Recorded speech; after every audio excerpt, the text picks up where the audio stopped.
All right, it is 6:02. So noting the hour in the presence of a quorum, I call the Acton-Boxborough Regional School Committee to order. Members of the public who wish to watch the meeting online may use ActonTV's YouTube channel, which is found at the top of the agenda. This meeting is being recorded and will be posted on ActonTV's website at actontv.org. I'm going to pause here and look at my collected boards and committees. I don't think anybody else has a quorum here. We're good, right? Nobody else needs to call a meeting to order? Awesome. Okay. Cool. Well, welcome. So this is our budget workshop, and this is a special meeting for the school committee because, as you may have noticed, we have members of our finance committees and our select boards here as well. And this is a really good opportunity for us to have a conversation about the budget, where we're at right now, where we're going, and making sure that when we come to town meeting floor, we're all on the same page, because that's really important. So we are really glad to have everyone here. I will highlight that because this is a workshop, there is no public comment period tonight. So our next regular meeting will be February 26th, and that has a public comment period. Kind of what the evening looks like. We're going to begin with actually an update that is school committee focused from Dillinger. We're really glad to have you here, Nick. And that is just making sure that we continue on the pathway to make key decisions in time for our administration to be able to make key decisions that will support our staff and our students as we move through transition. So for that piece, that will just be a school committee only conversation, but then after that we'll flow into the budget workshop. Once we get to the presentations, we're taking them about 2 at a time, and then afterwards we will pause to do kind of our question and answer period. So I'll start with the front row, school committee members, then I'll move to the second row of our boards and committees, and then if we have time available after that, we will take questions and comments from the public. And I'm also going to kind of name the elephant in the room that there are some topics that are not on our agenda tonight. And if they're not on our agenda, we're not talking about them tonight. But there will be an opportunity for those topics to be on our agenda at the February 26th meeting. So I know people have things that they want to talk about, and we will get there. We're just not going to have that right now. So that said, Peter, you have any opening remarks you want to share? All right. So speaking of elephants in the room, everyone, first, good evening. I know from a school committee perspective, I had an opportunity to speak with each of you over the weekend, and then we sent something out to the broader community. But, in essence, I have accepted a position that starts 18 months from now in an international school in a different part of the world. Just as a little background, I actually, when I was very young, lived internationally and started school myself internationally, grew up bilingual until we moved back to the States, and so this has been something that's been on my mind for most of my adult life, being able to pursue an opportunity in an international setting and kind of end my career the way I started it in schools, so many, many years ago. That said, the position doesn't start for another 18 months, and so I just want to reassure you I'm fully committed to doing the work that we're doing now in this district. AB, I was thinking about this, and I will have spent more than 1/6 of my life, not my adult life, my total life, here in Acton-Boxborough, and I just want to let you know I'm deeply committed to the work that we do. This has been an amazing place to be. It will continue to be an amazing place to be, and we're going to do some great things for kids. So that said, I recognize that the school committee is going to need to have a discussion about this. Because this was a position that starts 18 months from now and not now, this year, it doesn't really qualify as an emergency, so we couldn't amend the school committee agenda for tonight to provide time for that.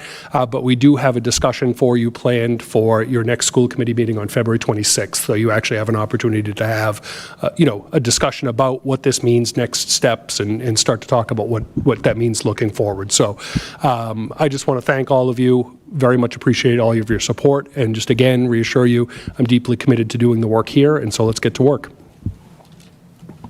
And with that, Nick, it's all yours.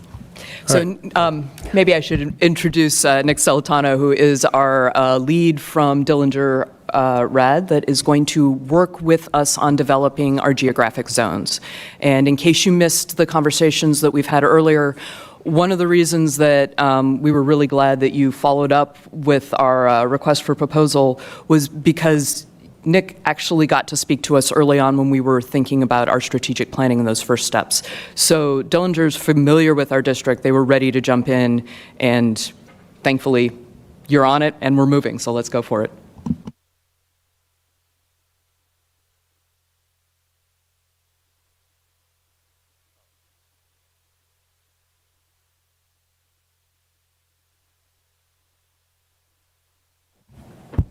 Check, check. All right, and good evening, everybody. Thank you very much, and it's a pleasure to be here to meet with all of you today. As was sort of mentioned, my name is Nick Stellitano. I'm the Managing Director of Dillinger Research and Applied Data. We are a nonprofit based out of Connecticut, and our focus has been over the past 5 years supporting youth-driven organizations, that's schools, districts, departments of education, and nonprofits around all things data. Generally, that can look very differently. It can be redistricting for a lot of school districts. It can be data infrastructure, research, analysis, or facilitation at the state level. Why are we here today? As was mentioned by the chair of the school committee, we're currently partnered with Acton-Boxborough Regional School District in designing sustainable elementary attendance zones in support of AB Forward. As you all know, this is an ongoing process that's leading into next year. And so part of our skill set that was brought to, or that will be brought to bear, is helping really think strategically about how new geographical boundaries across the elementary school zones can best support the current students and future students of Acton-Boxborough. Given that this is a budget workshop, this is a very high-level introductory presentation, more to, I think, start seeding some ideas that we need the school committee to be engaged with now, leading into the 26th. I'll go a little bit more into detail in terms of the timeline, but it's safe to say that the timeline is moving, and it's moving quickly. And so at the end of the day, what we want to do is make sure that we are engaging with various stakeholders, to include the school committee, on a regular and frequent basis. And so we didn't necessarily want to wait another 2 weeks up until your next meeting. So very quickly, we'll be going over the timeline of what phase 1 and 2 involve. Those phases usually is encompassed in about a 3-phased approach. We'll go over quickly what we've done project to date. We've only started in the past 2 weeks, so there's not much, but there is enough to be providing an update and moving quickly along. And then I'm going to seed the idea of decision points, and that's really where I need you folks, the school committee, and really the public, because we're going to be engaging with them as well, around how we best want to think about geographical boundaries. So when it comes to developing boundaries, typically it involves 3 specific phases. Phase 1 is usually around designing new boundaries, and that is encompassed around thinking about all of the quantitative and qualitative data that we can collect. That usually involves collecting a lot of demographic data, both from the school and the local town. It usually involves engaging with the school committees, the public, the community, parents, students, and any faculty who may be working within the district.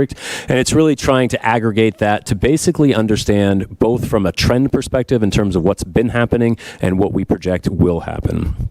From there, going into phase 2, part of the conversations around not only developing what the plan of the new boundaries is going to look like, but understanding how are we going to actually implement that. And implementation, I think a lot of people think, are the multi-year aspect of following a plan being put into place, but really it's actually thinking about what exactly happens immediately following when the plan is voted on, in terms of the support and the information that can be provided both to the students and to the parents immediately following that vote. So part of this is also thinking about what can happen this year before we even get to the summer, about how to best support families and students as we think about this implementation process.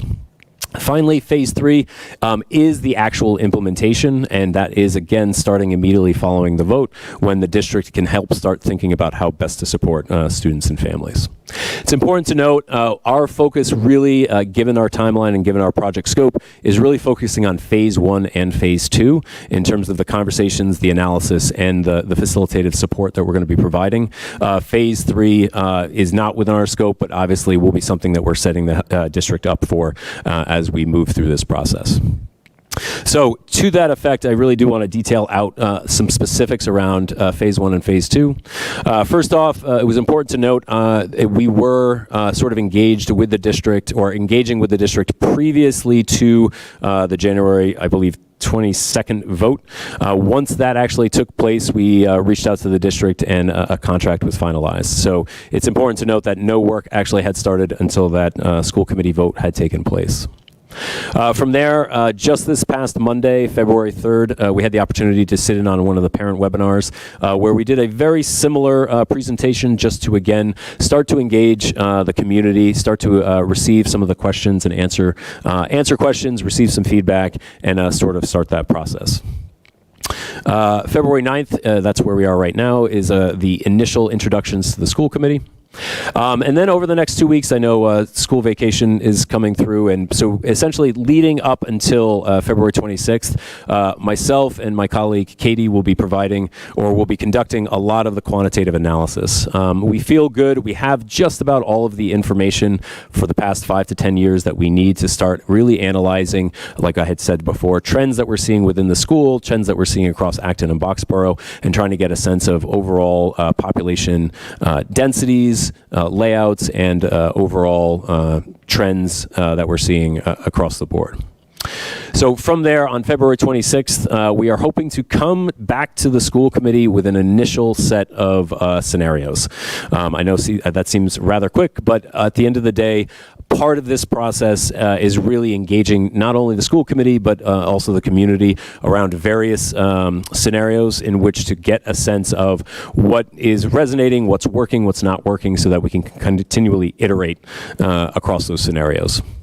Once we get your initial feedback on the 26th, we're going to release that to the public and get a public input around what they perceive those scenarios to be. And we're going to have an immediate turnaround for that March 5th school committee, where we'll be providing additional set of scenarios. It's important to note this whole process involves understanding trade-offs. That's one of the things that we're going to talk about during this decision point process, is understanding how can we make the most optimal set of boundaries to best satisfy the district and support the district as we move forward.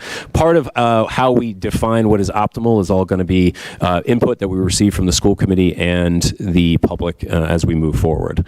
So March 5th, we'll be again going over and receiving discussions around different scenarios that we've iterated on. And again, we will be following up that meeting with another parent webinar on March 10th. Much to do in what we're doing with the school committee, which is to present these scenarios, receive feedback, have an open comment, and collect as much data as we can about these various scenarios. We'll take all of that input, and again, we'll have a public survey so folks who may not be able to attend the parent webinar can sort of chime in. And that'll lead us to the March 19th, and my eyes are going bad, sorry, March 19th and April 9th school committee meetings, where we hope to present a final set of scenarios for your consideration. The general plan as of right now would be for March 19th for us to come with 3 scenarios that I think represent a healthy balance of across the different trade-offs that could come into when we think of the geographical boundaries. We will identify one that we would recommend, but ultimately, at the end of the day, the decision lies with the school committee in regards to what the plan is. Throughout that process, we'll be also discussing if any type of implementation support that can be provided. We'll be also presenting for you that consideration as well for you to vote on as well. So, as we had sort of mentioned, it is a fairly aggressive timeline. One of the questions that came up during the parent webinar was, is this too aggressive of a timeline?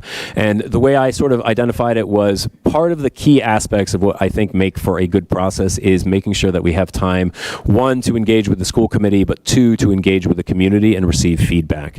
And so I am confident, given the current schedule that we have, that there are 2 iterations or 2 times in which we can start to receive as much feedback as we can through the school committee and the community, and I think that is a really important point. It is important to note there are many districts around the United States that don't receive input. They just do a black box and they make the plan and then they publish the plan. So At the end of the day, I am confident that in this plan, we are at least providing opportunity to make sure that A, we are transparent in how the scenarios are being iterated on, and 2, that we're providing opportunities for input. Do you want me to stop for questions right now, or do you want me to just push through for timing? Okay. So in terms of project to date, I'll be providing updates as we continually come back for these meetings. Again, we're facilitating this conversation, or this rather project, through a couple different means. One is in terms of meetings. Again, we've are meeting with you all this evening. We've had one parent webinar, and we are regularly, weekly, meeting with the district team leadership in which to sort of help move this project along. We are open to public input. There are emails that I would encourage the community, if you are inclined, to send me an email. I will make sure that it is posted, but my email is nstellatano@dillingerrad.org. And I will endeavor to answer and respond to all emails. I encourage you all, please, to send me both in terms of feedback and or questions that you may have. One of the emails that we've already received were extremely helpful in terms of identifying specific areas within Acton and Boxborough that we should be aware of in terms of our planning process. From there, during the February 3rd webinar, we did have 150 participants on average. And so again, through that medium, we were able to both answer, I think, a lot of questions, but B, also receive a lot of feedback as well. We have not administered any surveys yet, but we will be doing so here within this next week. In terms of the data analysis, we are currently trying to get going, given the fact that we just literally finished getting the data around the demographic and enrollment analysis. We're in the process of calculating and understanding both capacity and utilization across the remaining buildings. And we will be starting to think through what transportation routing and analysis can come from different scenarios as we come to play. At the end of the day, in terms of scenario development, we have not started on scenario development yet, but that will be coming here in the foreseeable weeks. All right, so I think the final point, one of the reasons why I'm hoping to both engage the school committee very quickly this evening, but for the public, I will be pushing out a survey for input as well, is the role of decision points. And so in terms of when we're thinking about decision points, I'd like to take a step back and say we will be iterating and reviewing a couple different scenarios that really detail out different plans that the school committee could adopt when it came to geographical boundaries. So as we sort of indicated before, given the fact that we'll be talking and discussing and evaluating the various aspects of what makes for a good scenario, part of this process is really understanding what you all deem to make, or what you all deem to mean when we say it makes for a good scenario. So decision points really help do a couple things. One, given the decision points, you can help us, meaning myself and my colleague Katie, understand the different criteria that we're looking for when we draw boundaries. As we sort of mentioned here, there is in essence infinite number of boundaries that we could create. So instead of just boiling the ocean, what we need to get from you all and the community is some guidance in regards to where do we need to focus our attention and what do we need to make sure does happen when we start to design some of these scenarios. Preventing churn, what we try to do too is we don't want to waste a lot of time. Given that we don't have infinite time, I don't want to waste time showing you all scenarios that we know are sort of, excuse my language, dead on arrival. So why waste time when it comes to either overutilization or in terms of the balance across schools? Part of those things is what we can do initially when we're thinking about what is fundamentally correct or technically correct and what is not. And then finally, transparency. At the end of the day, what happens is there's going to be a set of scenarios that you all, meaning the school committee, will have to discuss and discuss what makes for a good scenario and what not, and what makes for not a great scenario. So it's helpful if, as we sort of identify and get feedback, some parents are going to be happy with some scenarios, some parents are not going to be happy with some scenarios. The decision points are really meant to help ground our conversations in priorities that will help then make a decision. It's important to note, and I know you all, and I feel very passionately in terms of understanding you all have been through a lot in terms of the conversations and the decisions that have already been made. So I would love to say this is going to be easy, but at the end of the day, we're really starting to talk about kids moving and kids having to either shift what schools they are or what friend groups they have, and that gets really personal really fast. And so at the end of the day, helping to establish a framework that people understand why we're making a decision won't make it easy, but it'll at least make it transparent and understanding of what we're trying to accomplish. So I'm going to go through a couple of these. Well, I'll go through all of them. I had an opportunity to engage with the district, like I had mentioned before, on our weekly chats. And so these are initial starting points in terms of what decision points either need to exist or what, generally speaking, I would recommend we at least think about before we start reviewing scenarios. This is not a complete list. If you want to add more, please, I would encourage you to let me know what would be a priority. Or if, depending on how we've established these, if we want to change the wording, I think that would also be helpful too. Again, for the public that might be listening, we'll be putting out a survey to get feedback on all of these decision points, and so I would encourage your feedback as well. I would say, and before we jump in, I will emphasize this point as well. The decision points are really helping understand how we are measuring trade-offs across scenarios. You will find when we start to review scenarios with the public, I think a lot of feedback that I normally get is, please, I do not like this scenario because my child will have to move. I totally appreciate that, and it is a scary sort of idea that we all are going to have to kind of grapple with. At the end of the day, that does not help understand the merits of one particular scenario, given the fact that in any scenario, a child will have to be switching either their school or their friend groups. And so I don't want to sound callous, but I'm just emphasizing the point that this is going to be a difficult process, because at the end of the day, and I'm preaching to the choir, a lot of kids are going to have to be shifting around in terms of the schools that they're at. So to that point, zoning and geography decisions. Decision point one is really around walk zones and transportation. Part of what we have to think about, given sort of the layout of the two existing campuses beyond Blanchard, is do we want to establish a formal walk zone to reduce both transportation costs and encourage walking? Typically what we have seen across the board is that most elementary schools have about a mile walk zone, and that's something we can establish that will kind of help, I think, create boundaries. Decision point number two is the flex zones. I know there was conversations about flex zones, and so for those who may not be familiar, there is this idea that we could create explicit geographical boundaries and then layer on an area of flexibility to where in future generations, the district may have to help select what school a child could go to based on current capacities of that school. So in terms of thinking about the philosophy of those flex zones, we could lean in on, we want to try to minimize flex zones as much as possible, or no, we want to maximize flexibility, so we want to have larger flex zones. Again, I'll always kind of continue to point out these challenges of trade-offs. We are either minimizing flexibility or maximizing flexibility or minimizing ambiguity for parents if they live in those flex zones. Another one is feeder pattern alignment. I think there is an assumption that if you go to the lower school, that by definition you'll go to the upper school. Put it another way, the lower and upper schools of each campus should have the same boundaries. Again, these are assumptions that I feel need to be codified both by the community and by the school committee. In terms of thinking about contiguous zones, in most geographical settings, much like the contiguous United States, right, you have a set of boundaries that are all interconnected. Some districts have employed a satellite boundary to where you might have either, and usually it has to do with multifamily housing units or major complexes. Those specific complexes could be tied to a district boundary that is not directly connected to them.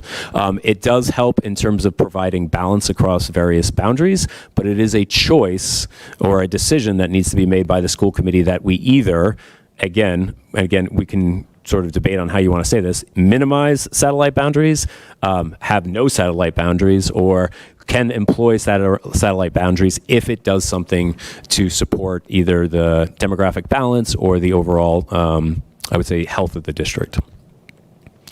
Capacity and utilization. In terms of thinking about setting a utilization ceiling. I know this seems kind of counterintuitive, but do we want to establish a fact that says no school shall exceed 100% utilization? I know some people will be like, well, that's impossible. You can't have greater than 100% utilization. And I'm here to tell you, yes, you can, because there are many districts that are stuck in that position where they actually do exceed 100%. It makes for a very crowded environment. And so that can be a goal. From my understanding, in terms of the current capacity, we are at a very high capacity and utilization, but that is doable in terms of making sure that no school exceeds 100% utilization. Future-proofing. Again, as we think about it, I think what is one of the challenges when we do a redistricting is balancing the needs of the now in terms of current students versus the needs of the future students who may not be here yet. It is a very difficult conversation to explain to a current student that we are trying to game plan for the next 5 to 10 years. And so understanding how we want to think about what that looks like by either affirming or not affirming that boundaries must be designed for future generations. And then finally, in terms of utilization priorities, there is a world where you could think of each school will be at the same utilization. There are pros and cons to doing that. Different school buildings obviously have different ages, different designs. So it is safe to say that one building that's at 95% utilization is not equal to another building that's at 95% utilization. Plus the fact that given district programming, some district school buildings might be housing different programs. So for flexibility and the balance and support of those programs, it may be beneficial to say it's okay to have certain buildings with a little bit lower utilization given the needs of the district and or the students that attend those different buildings. Community values. In terms of thinking about demographic balance, in terms of thinking about the pros of the system that you just came from, right? Like at the end of the day, part of what we're thinking about is geographical lines can disrupt which students are interacting with other students based on a various amount of backgrounds. So part of what we could think about is really establishing the idea that how we draw geographic boundaries need to emphasize and support the idea that each school is representing what Acton and Boxborough is on a global scale. And so it's important to sort of establish that part of what our metric is understanding that each school is as close to the district average as possible across various types of student demographics and characteristics. Neighborhood integrity. Part of geographical boundary or boundaries really entail, hopefully, not dividing up neighborhoods. Part of the benefit of geographical boundaries is that kids who live close to each other go to school together, and that creates both a community within and outside of the school. Part of what we do when we draw geographical boundary lines is essentially go street by street, and we try to analyze where natural neighborhoods end and begin. Part of what we're asking for when we get input from the community is that, like, where are natural neighborhood lines, so that if we do give you a scenario where it is that we are accidentally dividing up a neighborhood, that is an excellent sort of flag for us to understand that that is something we're trying not to do. Finally, in terms of the Boxborough preference, in terms of the current lay of how we're thinking about the remaining schools, Blanchard obviously provides a unique situation where they are in Boxborough, and so given the fact that it's on the western side, there could be some prioritization based on whether kids are from Boxborough or Acton, and that can either complicate or not complicate the different scenarios. In terms of, okay, so that was my initial set of decision points that you may choose to use or not choose to use. And again, I will be looking for feedback during our next school committee meeting around each of those. Again, I will reemphasize to the community, I will be putting out or publishing a survey that will be asking about feedback on any of these, as well as providing any other decision points that we should be considering to use as we move forward. Finally, in terms of considerations and next steps, In regards to understanding how the previous process went, and I'm really specifically talking to the school committee here, I'm asking now, and you can please coordinate with the chair, and she can get back to me in terms of what would be helpful. Excuse me, what combination of technical analysis, visual modeling, and community feedback is necessary to help move the school committee from deliberation to a confident final decision? Part of this process is making sure that you all, the school committee, get what you need to make a sound and thoughtful decision. And so at the end of the day, when we're thinking about scenarios, I can promise you we'll be providing you with detailed maps along with detailed data analysis in support of those scenarios. But it would be helpful to understand if there are ways or things that would help facilitate that decision-making process going forward. Finally, in terms of next steps, myself and Katie will be doing the demographic and enrollment analysis. A public survey will be pushing out this week in terms of getting input around decision points. And then finally, we'll start doing some initial scenario creations so that on February 26th, when we come back, we will be able to codify the decision points and start reviewing some scenarios. Any questions? Thank you, Nick. That was a lot. So, planning to talk our way through these decision points at our next meeting. This is planting seeds for us. Does anybody have anything that is, recognizing that your team is going to work right away? Do we have anything that we need them to know right now before these next 2.5 weeks, before we have a conversation about decision points? Adam. Thanks, Nick. I appreciate the haircut, by the way. I think the biggest takeaway for me, and the question I have for you now, is that for us, this is not a redistricting, right? This is a districting. This is our first time that we're creating geographic boundaries, and your thoughts and your considerations up there were really helpful. I'm wondering if there's something now that you can give the committee some guidance on in terms of what we should be thinking about, since our mind has always been around this school choice and open enrollment, to, how do we sort of change our perspective when we think about geographic boundaries? How do we put ourselves in that perspective? That's an excellent question. I appreciate you bringing it up. So here is what I would flag for consideration. And so even though you say it is not a redistricting, and I completely agree on that, in theory, it kind of is. So here, as an example, what we wanted to do was kind of give you a sense of the distribution of current Connett students. Now, I can't show you the individual student houses because that's against FERPA. But what we did was just essentially aggregate student counts across the district to sort of reflect where are students across Acton and Boxborough. And so the darker purple represents more concentrations of Connett students, and then the lighter purple down to the white, represent the various levels of student counts. So you can imagine a world if we are taking now, if we're going from 3 K3 elementary zones, so to speak. I know it's K6, K3, and so on and so forth, but bear with me. If you have 3 different boundaries that we need to kind of like carve out, no matter how you carve it, certain students are going to not go to the same school. And so by definition, that is, in my mind, I know it's mincing words, that's a redistricting. So it really comes down to philosophically, right? How are you envisioning thinking about what is fair or what is just, and how do you prioritize or identify what makes for a good scenario? I had the pleasure of sort of reviewing some of your conversations, and I know the trolley scenario came up, and so I watched a lot of videos on philosophy this past week, and it really getting at, like you could maximize utility, so it's the maximizing the good across the entire district, or you could really think about it in the context of, no, as long as the process is transparent and as long as we've established what that process is, then that makes for the best process because it's really the process, not the outcome. Or you could think about it in the context of, the decision points that I made, right? Like we are prioritizing and identifying what is important, and so we will use that as the guiding light. Part of the challenge with this, and I just really want to emphasize, is there is no perfect solution.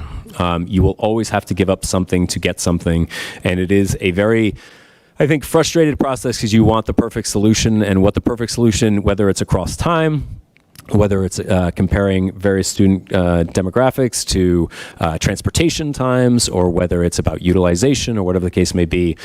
You all as the school committee need to help me and my team understand where those priorities lie. So I know that feels like a very not satisfying answer, but you really have to do some soul searching in regards to how you are going to be able to understand what makes for a good scenario.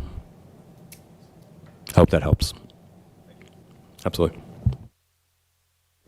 So I have a question for you, Nick. There are some informal trails and some small trails around that might not pop up on a lot of the maps that you might be able to pull that students use to get to schools. Is that information you're interested in, and how do we get it to you?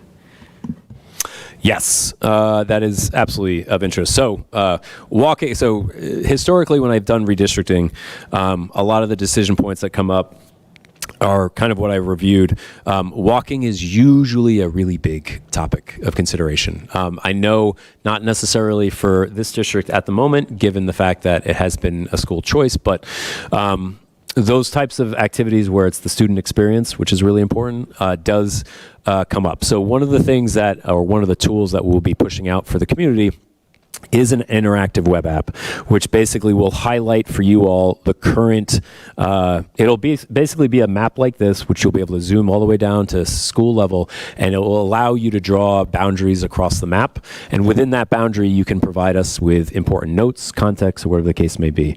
And so from that perspective, that is the context that we need to help make informed scenarios. Because to your point, I think we can look in terms of quantitatively how things are laid out across Acton-Boxborough, but it really is the community that's going to help inform what is the lived experience, and then ultimately how does that play out with scenario development. So that interactive web app will be coming out in terms of getting that type of input. And I will sort of say this as well, kind of back to you. The importance of walk trails is as important as you as the school committee feel that it is important to guide that process. Thanks. Andrew. Thanks. Nick, thank you for this. Thanks. We had a chance to chat last week as well, and I really appreciate the framework that you're putting together here. We talked openly about how this isn't just a conventional redistricting, much like Adam said. It's the first-time shift, geographic enrollment beyond, and layered on top of closures and grade banding with real disruption for students and families. And because that disruption is immediate and certain, with the hope-for benefits of stability, equity, stronger communities, longer term and uncertain, I'm curious about how we can actively manage that trade-off over time. I think that with that lens, I have two questions that I wanted to talk to you about this, actually a third after seeing everything you put in here, but things that we can do about how we can have responsible follow-through and what that looks like after your work with us is concluded. The other thing, as a direct response to this, a lot of the decision points that you were asking of us demand a lot of data for us and a lot of thoughtfulness from us. And I know that you need to have an answer of some sort next week, or we need to get to that answer quickly. I am concerned that we won't have the ability to get up to speed with all of the pros and cons of some of the decision points you're asking about prior to that decision point, and hope that we will have the opportunity to go back and forth. I'm not sure if there's a way to have additional conversations, a smaller committee of some sort to work with this.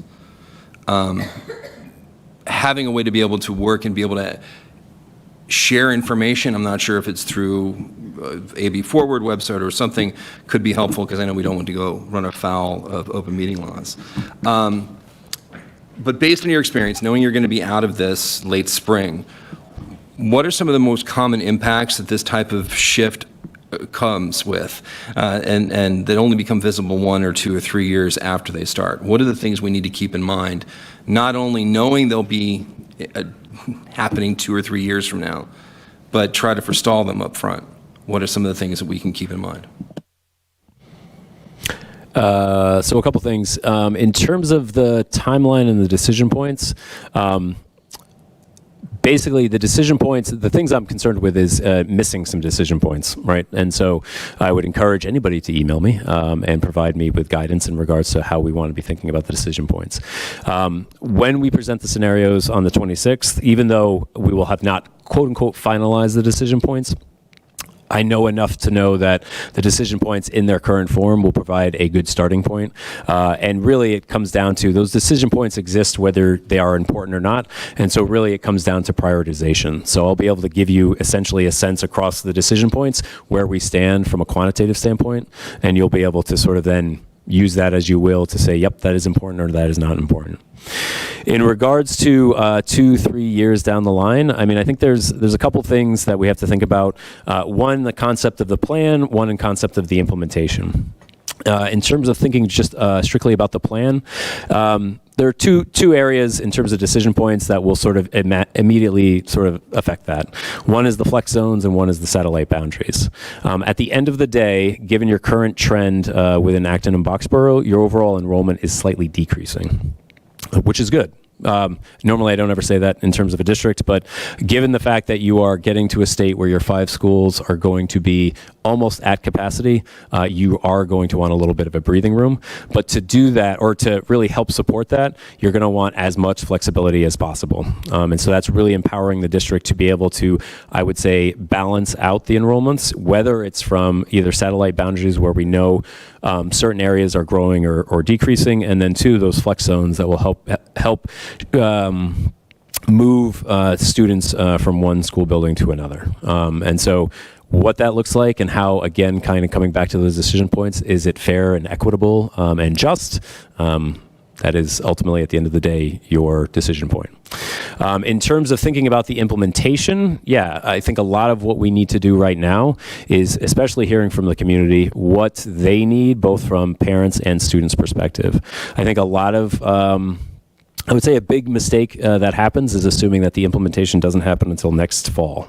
Implementation needs to happen now, and those implementation supports, whether it's, and you know, some things I've seen before are buddy groups, parent groups, meet the principals, having shadow days, having visitations, having established PTO groups, having summer programming, all those types of things that I don't think I'm preaching, you know, I'm not saying anything surprising, but it's actually, I think, implementing those to a with fidelity is one of the key aspects of it. So I'm going to jump in here on a couple of things as well, Nick. So one, we need to check on open meeting law to make sure that we are doing the right things as a community to be transparent. So please do not email Nick yet until you get some guidance from me. Second of all, everybody on this committee has to understand this is our primary focus right now. We are not putting this in a subcommittee because nobody is going to have any excuse not to be following along. So that means when there are forums, if you're not in there watching the forum as it happens, you should go and read the summaries. You should go and watch it afterwards. Our job is to stay on top of this. Our public is holding us accountable. And our conversations happen in our open meetings. Dillinger will be on our meeting schedule from now until we make a decision. So just so everybody's got my eyeballs looking at him, and I will share that with everybody who's not here as well. Stay focused on this. This is important. I want to note that we are 15 minutes over and we have a lot of guests here that want to get to what the main event is. So please limit any comments you have to anything that Nick really needs to know for this next 2.5 weeks. Is this a, okay, go Glenn. Thank you. I think we should consider bike lanes.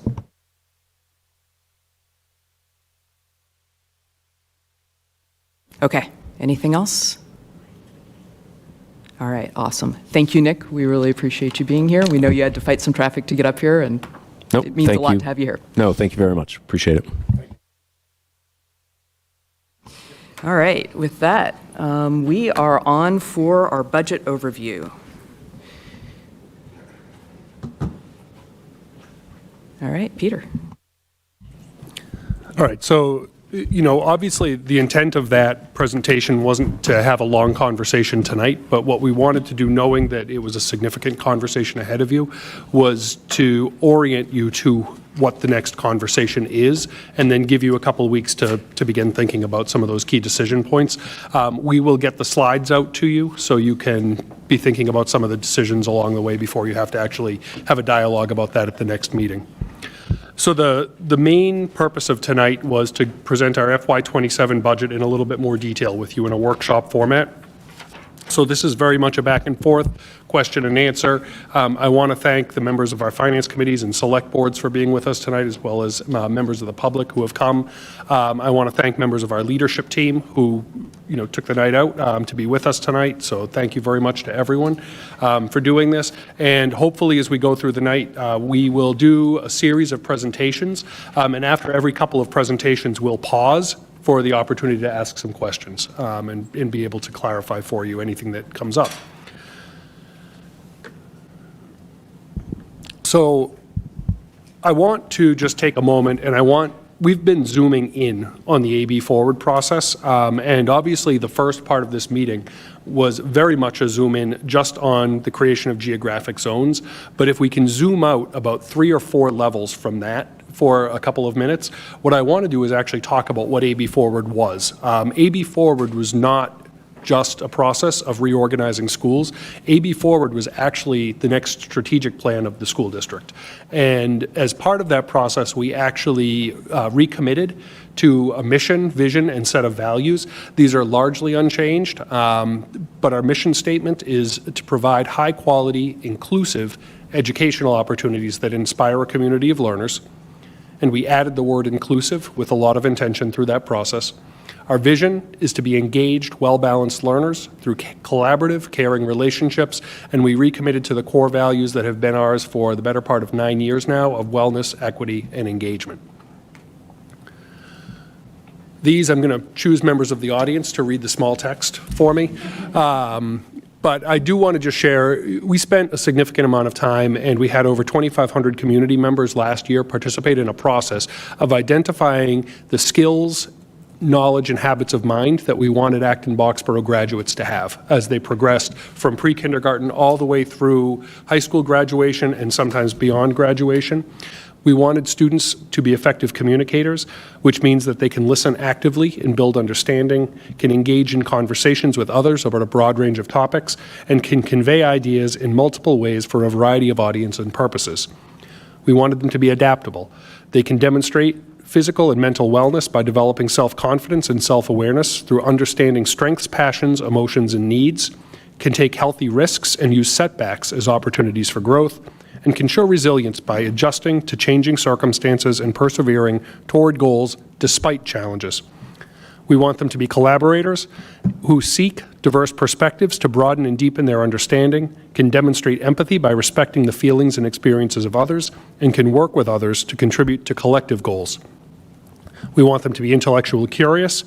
They can reflect on and question their own ideas and think critically about information, can identify effective strategies to expand ideas and navigate obstacles, and can develop work through creative synthesis and use the ethical use of resources. And finally, we want them to have integrity. They can take ownership of their actions and decisions, can demonstrate respect for others, themselves, and their environment, and can understand their role in and actively contribute to their communities. We also spent a lot of time developing a theory of action, and I want to talk about this because this is where the budget meets education, and this is a really important part of the next strategic plan. If we enhance student support by using the vision of a graduate to drive improvements to our curriculum, materials, and instruction, investing in research-based programs that are specifically designed to meet the needs of students, including students with disabilities, English learners, and students with social-emotional needs, and build a system-wide approach to understanding and supporting the diverse learning needs of all students pre-K through 12 plus, so each student can access necessary supports. And we provide educator support through ongoing support, opportunities for collaboration, and professional learning for our educators that are specific to the needs of our students. Design schools and programs that inspire a community of learners and empower educators to meet the individual needs of students. Rethink how we use our resources to create educationally effective and financially sustainable systems that allow the community to invest in its people and expand offerings to deeply engage students in innovative ways. Then we will be able to improve outcomes for each of our students from all backgrounds and educational needs, maintain a strong sense of belonging, safety, and support for students and staff in all of our schools, ensure every student experiences developmentally appropriate, rigorous, engaging, and inclusive instruction that helps them reach their fullest potential, and nurture a thriving community of educators and maintain the finances and operations necessary to deliver excellence for students now and into the future. That's what we're really talking about tonight, is how do we move from what we hope to do to how that can impact students, and hopefully the budget that you see before you shows how we're starting to rethink how we're using some of our resources to support the needs of our students in the district. So our strategic plan is organized around 4 key priority areas. One is social emotional student outcomes, both social emotional and academic, high quality instruction in district-wide systems. You can see what that is. I don't need to read this whole slide to you because it's legible. Thinking about what responsive support for staff looks like, how we create welcome and inclusive school communities, and have sustainable district systems and operations. And all of these 4 areas need to intersect with each other in order to build a budget that impacts students in a positive way and creates sustainability for our community. I want to just take a few minutes and just talk about the path that we've been on over the last 5 years and what led to kind of this iteration of the strategic plan, AB Forward, and how we're moving our budget forward into next year. I'm going to start first with the budget guidelines that school committee gave us, and this is not word for word, but this is paraphrased. So there are obviously fiscal context and constraints to all of this, and I think our school committee recognized the challenging fiscal climate and pressure on educators and taxpayers. School committee directed us as administrators to present a budget that increased between 3.75% and 4.25%, which was at the time about a 2.3 to 2.9 million reduction from what would have been level services. That is about a 50% larger reduction than we would have had to make in past years. This was a more significant budget gap, and that is the trend that we've been seeing as budget gaps are growing. In that, we also had to prioritize student supports, social, emotional, mental health, and behavioral health needs, academic needs, multilingual services, and special education supports and services. And hopefully what you see as this budget presentation unfolds is how we've tried to think about that and make that actionable through the budget we're presenting. And then some of the budget directives were to incorporate goals and outcomes of the AB Forward process, leverage quality education in a period of constrained resources. So that was the fundamental challenge that we were facing. School committee asked us to be able to articulate the impact of any budgetary changes we're making so that is transparent for both you and the community.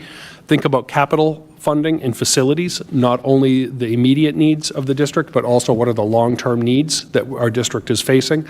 Think about our obligations for steps in lane increases, cost of living increases, but also retirement that we have to pay for and health insurance costs for employees. So that's incorporated in. And then really thinking about limiting the use of one-time funds in our reserve account and not to be using reserve funds for ongoing expenses. So lots to think about there. So how are we approaching this? One is our core goal remains balancing the commitment to high quality education and the fiscal constraints of our 2 communities, thinking about how we could leverage the savings from AB Forward to think about how we protect and actually improve conditions for students who need additional support in the district, and then thinking about stabilizing our long-term finances. What can we do now that presents a better fiscal future for the school district and hopefully limits volatility? How can we bolster elementary bolster elementary mental health support, thinking about staffing for multilingual learners and our students with disabilities. And we also are talking about tonight a K through 8 humanities coordinator. We actually had 2 of these roles previously. We cut a large number of our leadership positions around teaching and learning over the last several years, and are at a point where we need to actually start building that back up because we're not providing the level of support we need in that critical area. Budget increases over time. I remember when I came to Acton-Boxborough, the finance director at the time always put in a 3.75% budget increase into the Acton leadership group multi-year plan, and that was kind of the standard. And everyone always said a 3.75 increase is not sustainable, and he said, but unfortunately, that's realistic of what a regional school district needs year in and year out. We have averaged just about that over the period of time, with the exception, obviously, of the year where we had an override in the community and had significantly larger costs. Just as a reminder, a lot of those were one-time costs related to the health insurance crisis that we had. And so we have seen costs start to stabilize. We're coming in at a 4.55% budget, but I just want to reassure you, and you'll see the numbers later, that is only because we've added $1 million in one-time costs from excess and deficiency funds. Before that, it was actually significantly lower in the 3.75 range, I think. 3.69. 3.69. We actually came in just under the school committee guidelines. So the actual budget increase without one-time funds was 3.69%. It's 4.55 with the extra excess and deficiency. But in order to be able to use those one-time funds, the school committee has to include it in its base budget. So there's really a paradox here in that the district has had significantly declining enrollment over a period of time, and during that same time, we've had significantly higher student needs. We've talked about that for multiple years now, but we're down about 650 students. And at the same time, we've seen significant increases in our high-need student population, English language learners, and students who come from low-income backgrounds. And so the bottom line is, even though I think a lot of our community members feel like there should be kind of proportional savings from declining enrollment, in order to meet the students' needs, we've actually had to add very specific supports and services across the district in order to meet all of our students' needs where they are. So that is kind of the major story that has unfolded over the last 5 or 6 years in our budgets. So what has been the net impact? Including this year's budget proposal, we will have eliminated 107.83 full-time equivalent positions in general education, leadership, and operational roles. That, again, 107.83 positions in general education, leadership, and operational roles. We have offset that with increases of 65.62 positions in special education, multilingual support, in order to meet a lot of these mandates that we have as a school community. So the net impact has been a reduction of 43.21 positions over that period of time, and that is the story of how our resources have been shifting over a 5-year period, and it's a really significant shift. We also have benefited from retirements and resignations that take place over the course of a year, and to the tune of about $350,000 to $450,000 a year in attrition that we typically have from staff. So just thinking about that. And we've been very thoughtful in our hiring processes and kind of the max number of years experience and education level that we can bring new educators into the district at, which is another, kind of additional impact of some of the budget work. This is not intended to be an exhaustive list of everything related to AB Forward and our budget presentation. You're going to hear more about that, but I just wanted to highlight a few things. Overall, AB Forward, some of the kind of key realignments that we're making in terms of reductions are 11 classroom teachers at the elementary level, 3 art, music, and PE teachers at the elementary level, 2 principal, assistant principal roles, and a school nurse. Those are some of the key positions. There are additional things beyond that, but I just want to highlight some of those. They're significant. And in terms of reinvestments and what we're trying to do with that, we're adding 2 elementary counselors across the district. We will talk more about that later. We're proposing the addition of a K-8 humanities coordinator. We are adding 5 1/4 special education support staff and a multilingual educator, which will actually be grant funded next year, so that's not coming out of the district's operating budget. So our gross operating budget is a 4.55% increase, and it's just north of $122 million. You can see the Acton-Boxborough assessments, respectively, at a 3.75% increase in Acton and a 5.57% increase in Boxborough. Just as a reminder, those are fully enrollment-driven at this point over a rolling 3-year average. Sheri can talk to that more in her presentation.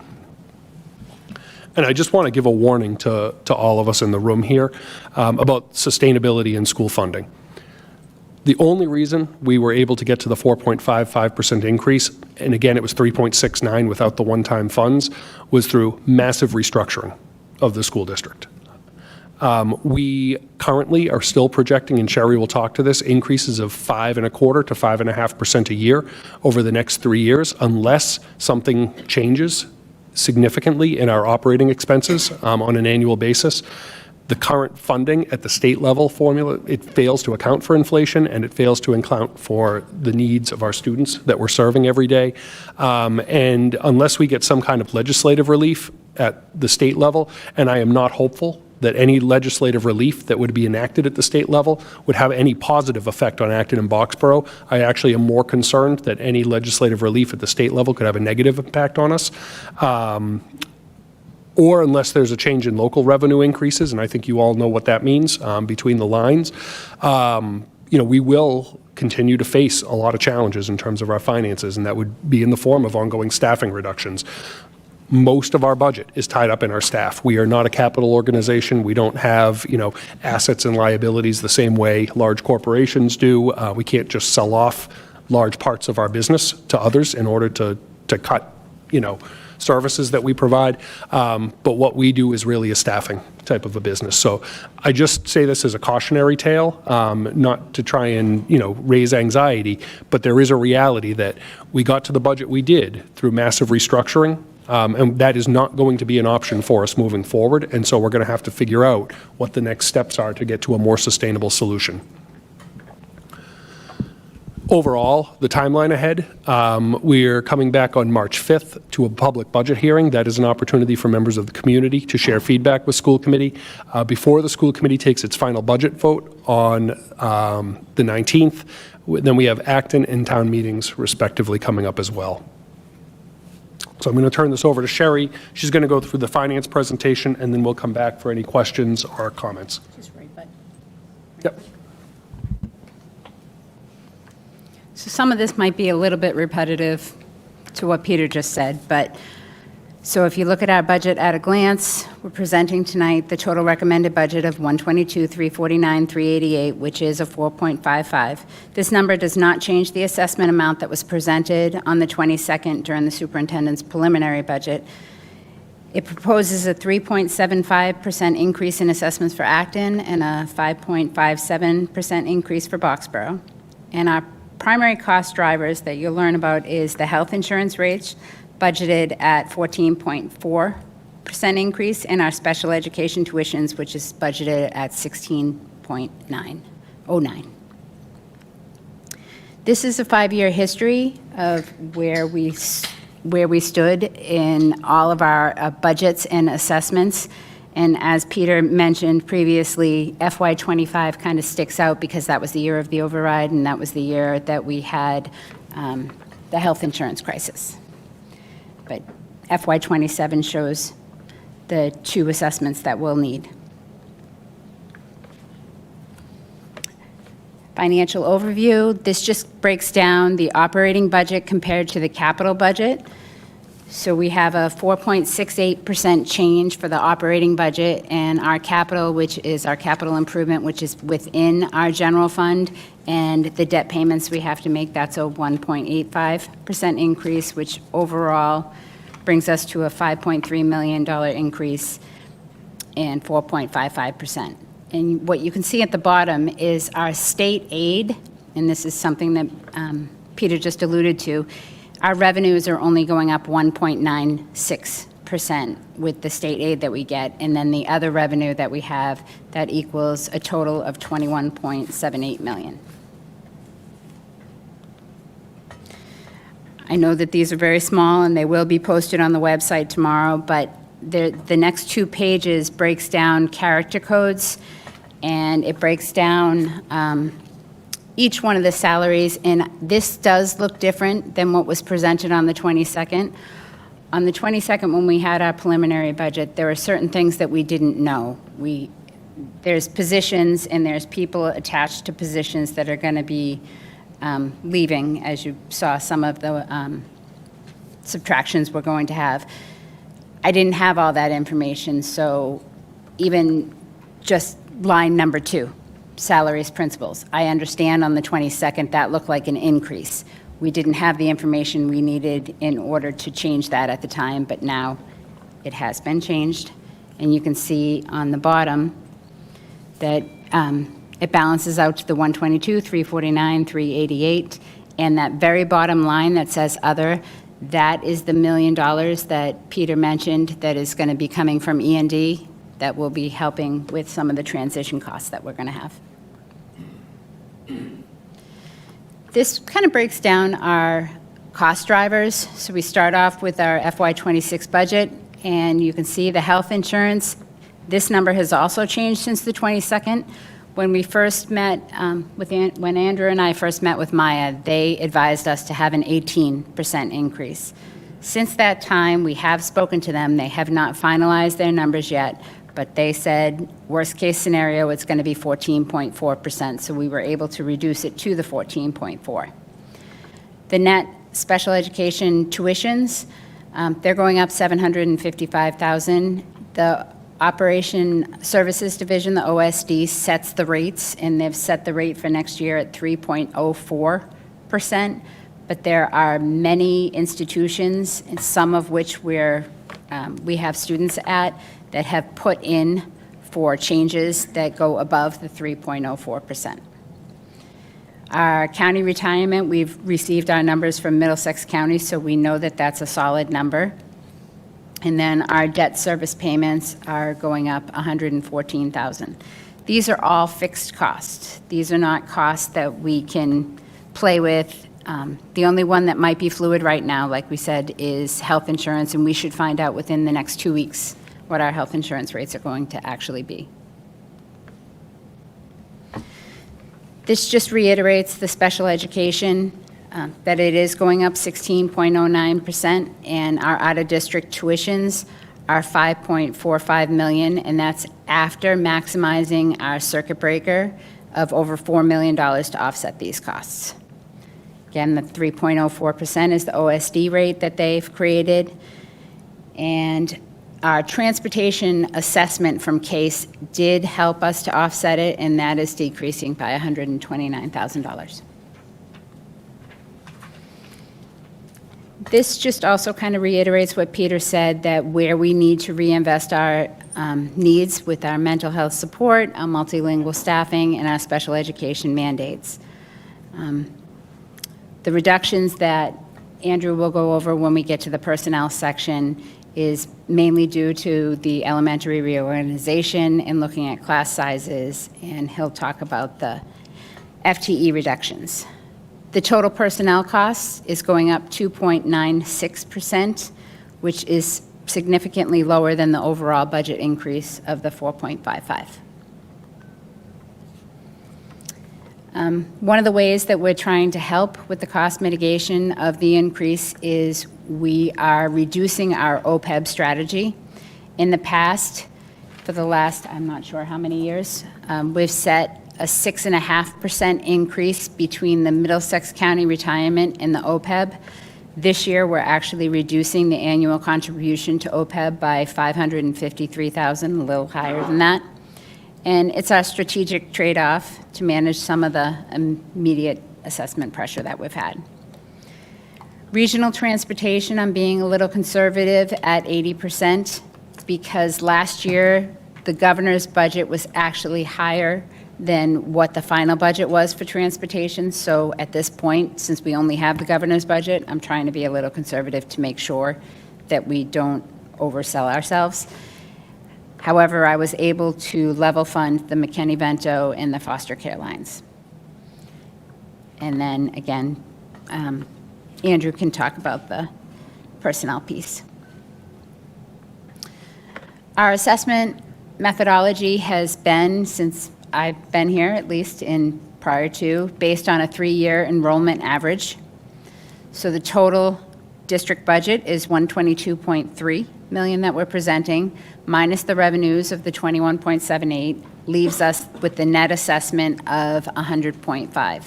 The assessment did not change from the 22nd to now, because the $1 million that we added is coming from our excess and deficiency account, so The revenue offsets the expense. And this just again breaks down the final assessment summary. It's 3.93 million increase overall in assessments, and this breaks down Acton and Boxborough and what the increases will be. We have shared this with both finance committees and select boards so they know, and this number has not changed. And finally, this is our multi-year outlook, and I know, again, it's hard to see, so it will be on the website. But the way that we presented this is looking at health insurance, which is one of the greatest increases that we have here. We're estimating a 14% increase for FY28, and then we brought it down to 10% for the following out years of 29, 30, and 31. Again, fluid numbers, we don't know where they're going to be. We have to wait until mid-February to get our rates from Maya each year. Our variable costs, which is all of them pretty much at the bottom from performing arts down, that's just estimated at 3% each year. Our special education tuitions, transportation, educational technology, and facilities is estimated at 4% because historically that's about where they land each year. And for our personnel, we have estimated between the steps and lanes, 5%, but it is also a negotiating year and we're not done with negotiations, so we're not really sure where we're going to land for the next couple of years. Do you mind just maybe say what the COLA is now that that's based on? Oh, yes. So currently we have a 2.75 COLA built into our budget. And I guess if anyone has any questions for anything that Peter and I went over? All right, so the way we'll go through this, we'll start with school committee, then I'll come back and I'll just work boards around this way. And then if we have time remaining, recognizing that this is going to be a long evening, we will take questions from our greater audience. All right, Andrew, I saw a hand. Yeah, this is actually in the previous slide. As you were looking into the future, Conant is still on here as a projected expense for 28, 29, 30, 31. And I didn't know if that was reflective just because we're thinking about stuff, if it's reflective because some of those FTEs are within the rest of the budget. What's it doing there? What's up? Until we know exactly what students are going where, we will take those funds because they will go with those students and we will disperse them to the other schools. Thank you. You're welcome. Adam? Thanks, Peter. Thanks, Sherry. A couple quick clarifications. The state aid that you accounted for in the revenue was based on what we've seen from the governor so far, which is $75 per pupil, right? And our October 1st enrollment number is the number of pupils that 4,877. Thank you. And then I guess I want to make a comment and then I've got a question for you. And the comment is, this is probably as good as any other slide, to sort of illustrate this. We're showing an operating budget increase of 4.55%. And as we all know, it's the 3-year enrollment average that then turns that into an assessment for the two towns. And a swing in either direction can affect either town, particularly Boxborough, because we're smaller, greater than that. And sometimes it is of no fault. Well, it's never the school committee's fault that people move in or out of the town and change our enrollment. And so if I looked at, say, this year, for example, the enrollment numbers for Acton went down and the enrollment numbers for Boxborough went up. So that's a double whammy to the town of Boxborough.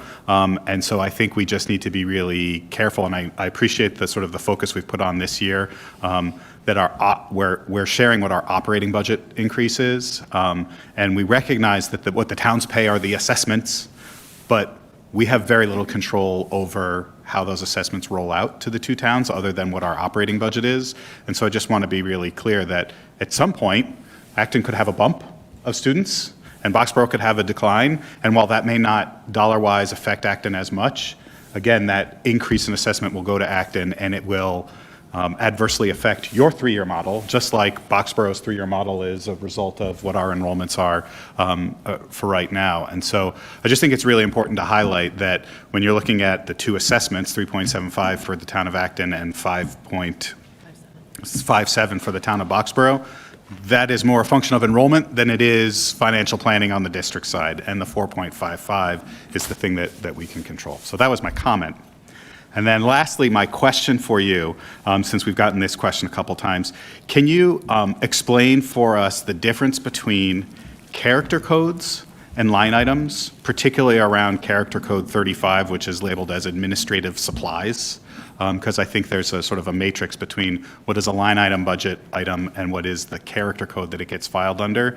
And so there seems to be a concern around the value of character code 35 admin supplies, and I'd like to sort of understand how that rolls out to the line item budgets or the line items.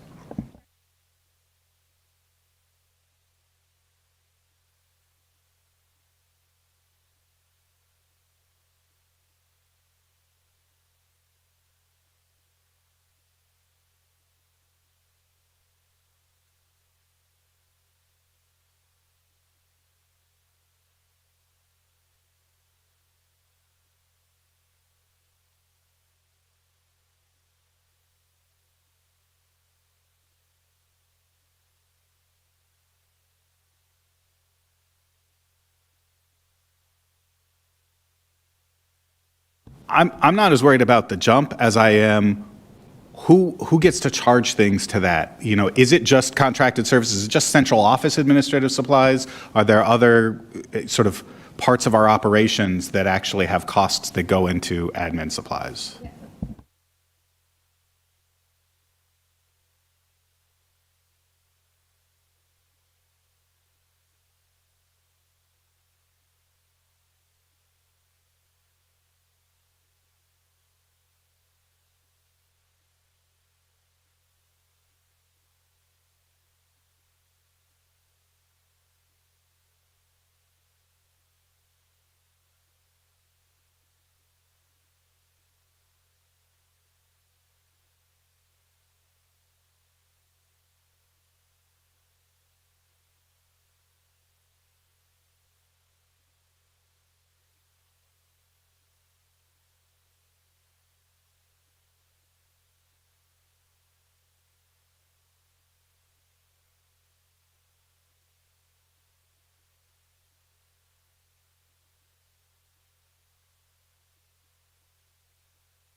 So you gave a wonderful description. Oh, no, and now no it's one, working. Now Now no it one is. online is going to hear all of those different areas. But if I were to summarize, it is everything in the central office that relates to contracted services, supplies, software, and then all of the school supplies for all of our school buildings as well.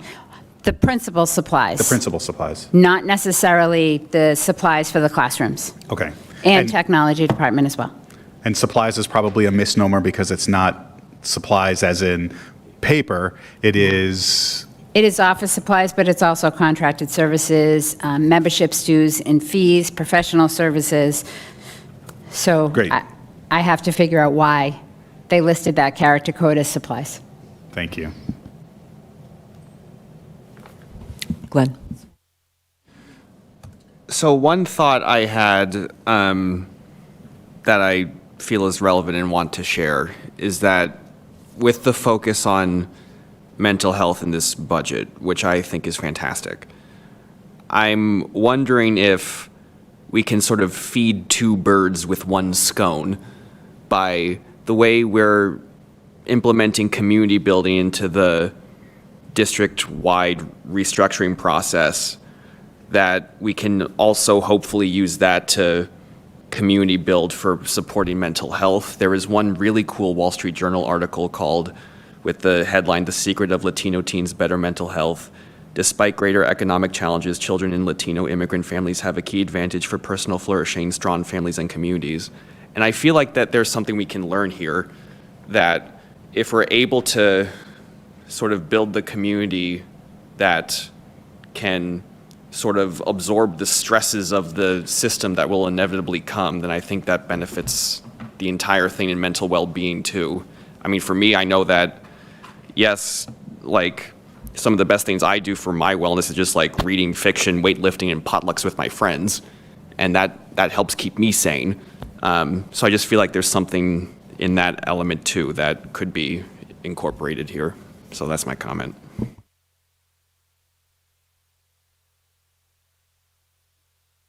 No, Glenn, I think you make a good point. I do think that, we need to continue to focus on building strong communities, especially as we go through this reorganization process. I think that is, certainly an area of caution for us as we move away from the traditional school structures into a new school structure that we need to be paying attention to is how do we rebuild some of the sense of community within our schools, and I think that's important.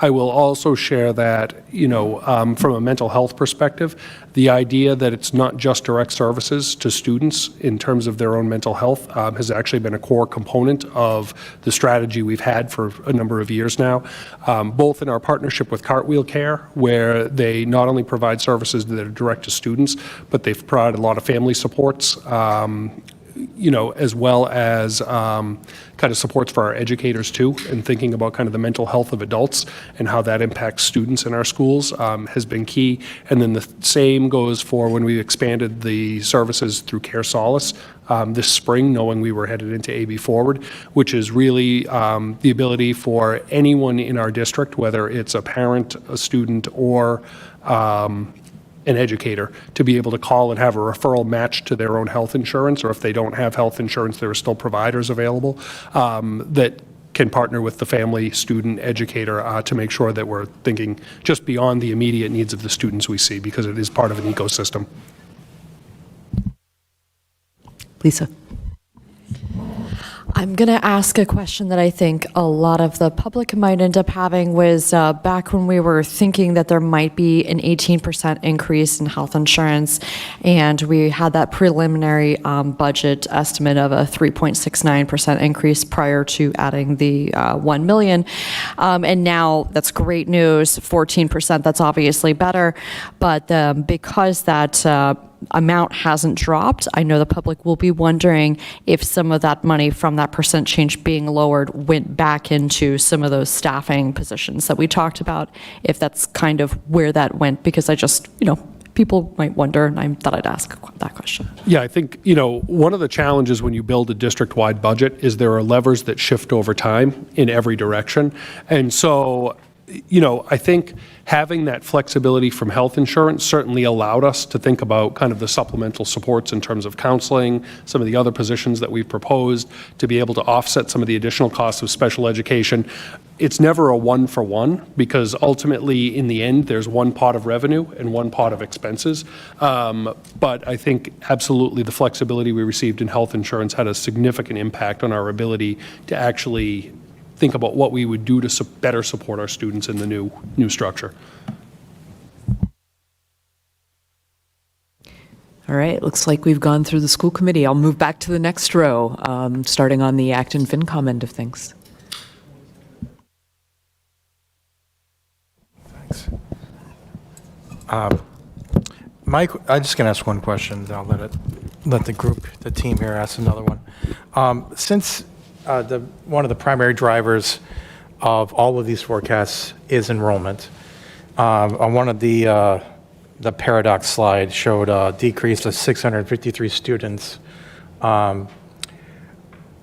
Does the school do a kind of an exit interview of the people that leave the town to get an understanding of why people left? So I think if we don't, I think it'd be tremendously helpful as people leave to understand why. As with people working remote, I don't think it's as often as jobs. So to get an understanding if it's taxes, if it's whatever it is, so that if you have an understanding of that, you can better project out going forward, because we're projecting that enrollments can continue to decline. But if you were to say hypothetically find that people were, the 653 that left the town were because they all worked at the same company and relocated, hypothetically, that is not something that would probably happen again. So it just give you a better understanding for your forecast. So just a thought. Yeah, Scott, one of the, I think the most significant parts of the expanded NESDEC enrollment study that we did actually got, I think, pretty well to the bottom of this, and Andrew, feel free to jump in too.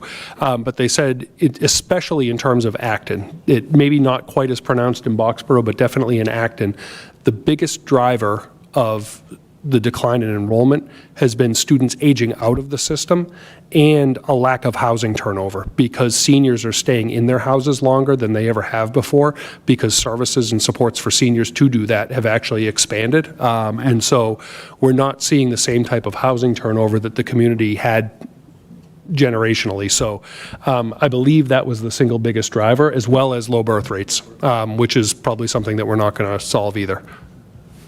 Sorry, I don't mean to make another comment, but with the likelihood of interest rates dropping with the Fed chair changing in May, and the fact that we've had stagnant and rising inflation the last number of years, people in high mortgage rates, and interest rates dropping potentially dramatically in the next 6 months, we could be back to a high turnover in housing. And I think you would know that by the summertime, because people usually put their house on the market months before they intend to sell. So the realtors in town would probably know by April, May, what that's going to look like and if it's trending higher than historical.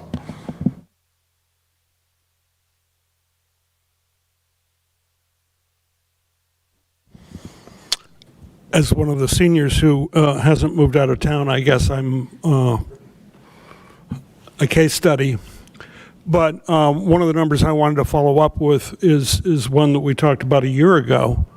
We've focused on state revenue, and I know that the Finance Committee has supported the school committee in its efforts to reform Chapter 70, deal with other local aid issues. What is happening on the federal level? I think a year ago we were talking about $1.9 million was at risk. What is the impact of that revenue source? I attended a talk with Georgetown University, who does a lot of the economic studies, last summer, and I think there was a lot of uncertainty around federal funding on a number of areas, but most of the district's funds at the federal level are tied up in special education, and there was extraordinary bipartisan support, and continues to be bipartisan support against touching any type of special education funding. I don't think that that's politically going to be something that's palatable at the federal level, so I'm not sure that we have seen the same volatility in our own kind of federal grants that come in. So it's still a relatively small part of our budget in the end, but I'm just not sure that that's going to see significant change. I mean, there might be maybe more in terms of like nutrition services, things like that. I think there's been some up in the air on some of the grants, but not in the vast majority of our funding. Hi. So there's a couple slides. I want to come back to this one at the very end. There was a slide where you showed the percentage increases, like between 26 and 27 in the health insurance.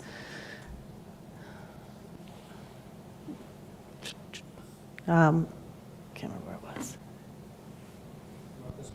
No, it was, well, that one too. So, okay, that one you show a 14.4% increase. You said before it was 18 and now it's 14.4. But on another one in here somewhere, there were some columns and it's like 11.73 is what it says in that column. And then it shows that you're projecting 14, I think, for FY28. Yeah, that one. So it says 11.73 and then you're projecting 14 for the increase the next year. So I'm wondering, is it 11.73 or is it 14.4? The rate increase is calculated at 14.4, but after we reduce staff, Okay, it's okay, gotcha. lower. Okay, thank you. Okay, and then the pre-regionalization debt, how much is that still, and when does it roll off? It will roll off in 2031, I believe, and it's the lower fields. Oh, really? Wow. Hold on one sec, I can tell you how much it is.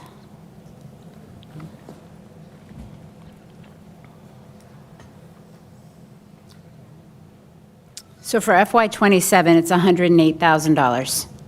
Okay, thanks. Okay, so if you go back to the slide that has the 653, I've asked this question before. Can someone please define for me the 653 enrollment?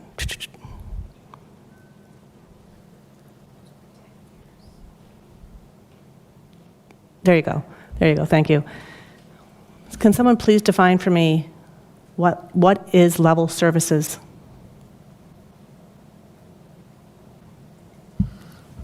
So there can be different terms used. There can be maintenance of services. There can be level services.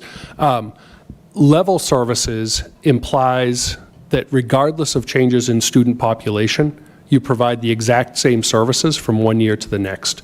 Maintaining services means that when you decline, so for example in this, when you decline enrollment, you might also decline the number of general education classrooms that you have as well, because you're maintaining the same level of service for students that you had in a prior year, but the change in enrollment necessitated a reduction in sections, or if you had an increase in enrollment, you might increase the number of teachers that you have proportionally. Okay, so what you've been talking about then is level services, so I'll call that level resources. If we had been maintaining services, we would have a lot fewer teachers now, because the 653 is only going back to like regionalization. If you go back to peak enrollment, it's 1,000 students, and I just wish people would get that stuck in their heads. It's cherry-picking numbers. We have roughly the same number of general education teachers now that we did when we had 1,000 more students. That is an accretion of services. So I'm kind of like done with people talking about cuts to level services. There haven't been cuts. There's been an accretion of services. And I think, like I said, that to me is somehow, we got to figure out how, that's the budget problem in my mind. It's like when 70 or 80% of your budget is people, the only way to fix the budget is to deal with that. So. Oh, and one more thing, I'm sorry. The thing that Scott asked about asking why people leave, I think we've missed the opportunity, but an opportunity would have been to find out the people who left, like a third of the people who left in the last 17 years, left between fiscal years 2019 and 21, COVID. That would have been a good opportunity to see why people left and didn't come back. Thank you.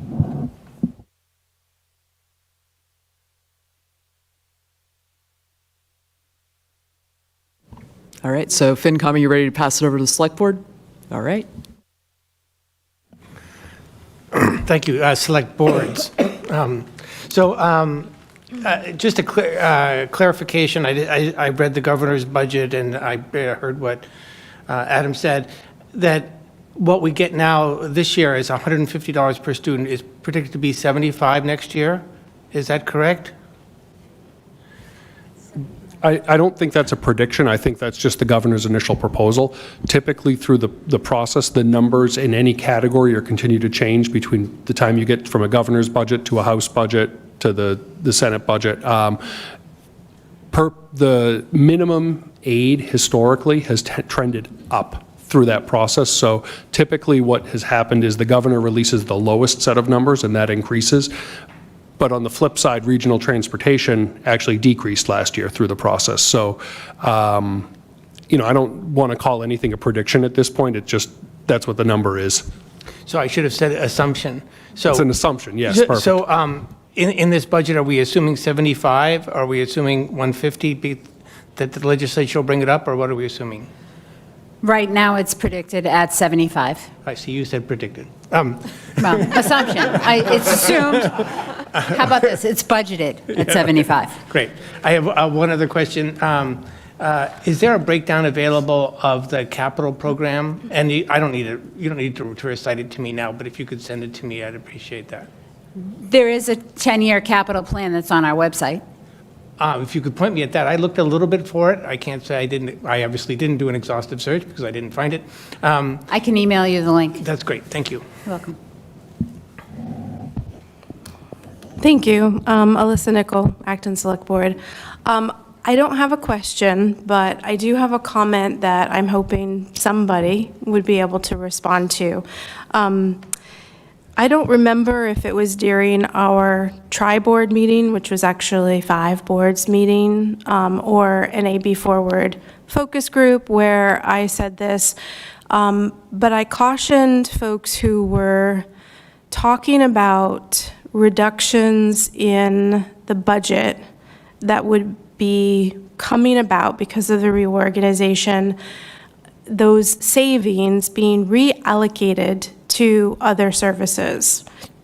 And I think it's really wise to add some positions back in for specific areas because of the increasing needs that we've been talking about for years in our student population, and also because students are going to need a lot of support through this reorganization. So counselors and ABA positions, special education assistants and teachers, BCBA, reading specialists, multilingual educator, those all make perfect sense to me. But given that our major cost drivers are health insurance, retiree health insurance, out-of-district tuition and transportation, and those are expected to continue to go up dramatically over the next few years, I'm really mystified by the addition of almost 2 FTEs for elementary office admin, especially given that we're closing 1 building, the addition of a custodian when we're closing 1 building, and then the addition of a humanities coordinator because we'd like to have that. We used to have this position, but right now, and the high school robotics and engineering, which totally support robotics and engineering, but right now. So I'm concerned about the reduction of 22.03 FTEs that's been made possible by the reorganization, but we're adding in 17.55.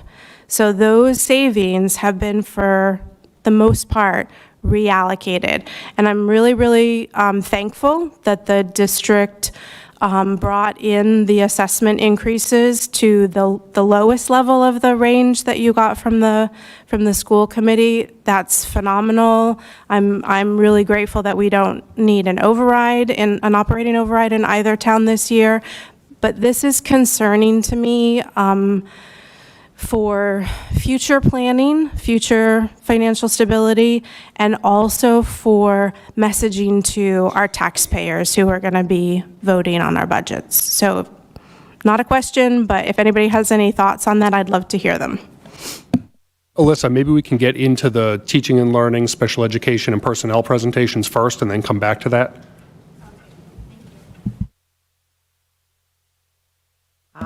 I'm not used to these. Fancy.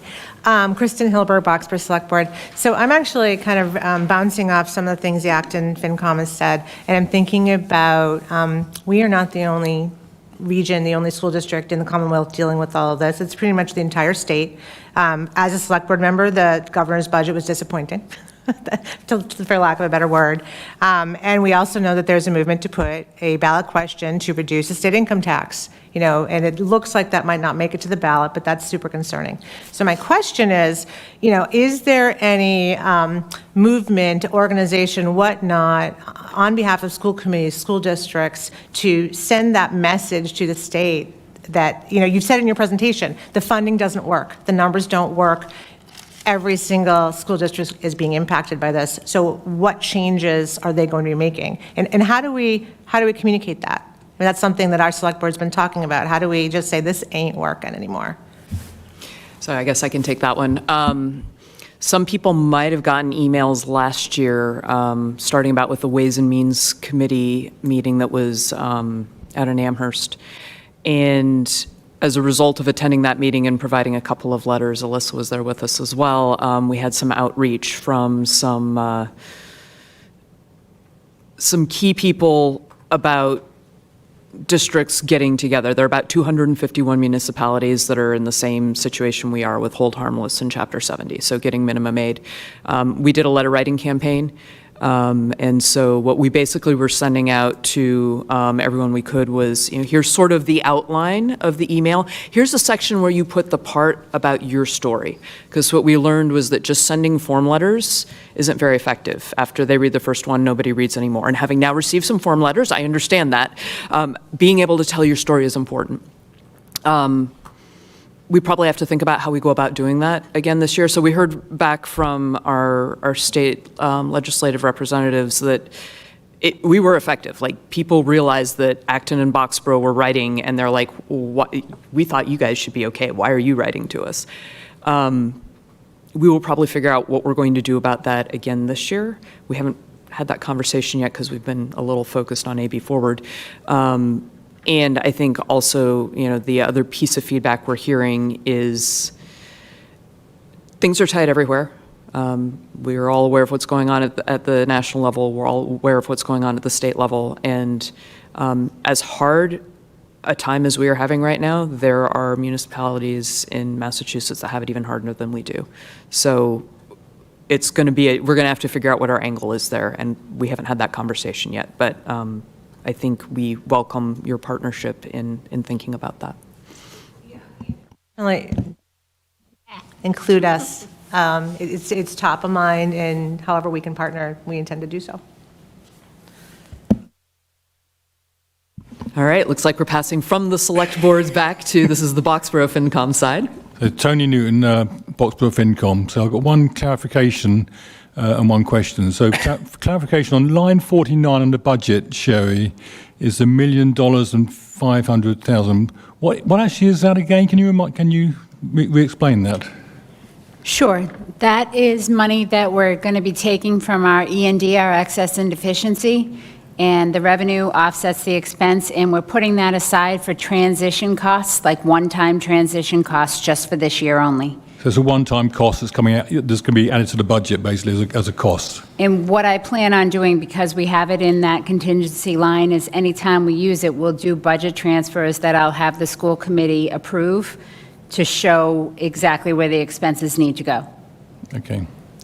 And the question was about the slide you showed, Peter, about savings in staffing from the structural changes. This actually reflects a bit on Alyssa's point, actually. And then there are other increased staffing costs. And how much of that is due to the structural change, or how much is that just we would have wanted to do that anyway to actually add those positions? So is it really driven by the structural change, or is it just backfilling, essentially, with an opportunity to backfill? I think in terms of the cost savings, and I think this might become clearer in both the next couple of presentations too, but in terms of cost savings, we could not have reduced 11 classroom teaching positions without also changing the structure, because you can't cut a second grade teaching position from a school that only has 3 sections of second grade. There's just too many kids who still sit in that school. And I remember when we did the override budget a few years ago, if that had not passed, we would have had to have just gone school by school and moved students around in order to balance our enrollments. And that wasn't going to be healthy either. Same thing, savings from things like principal, nurse, some of those overhead positions, those are all a direct result of the reorganization. Now, there are also things that the students have to move someplace, and there are types of things that we need to think about as the other buildings increase their enrollments to provide reasonable services for. And so I think some of the additions that we're talking about are recognizing that there are more students in a building, more families in a building, all kind of pushing on the services available to schools. So there's both of those, but I think maybe for the detail, let's hold until we get to the next couple of presentations, because that's their focus.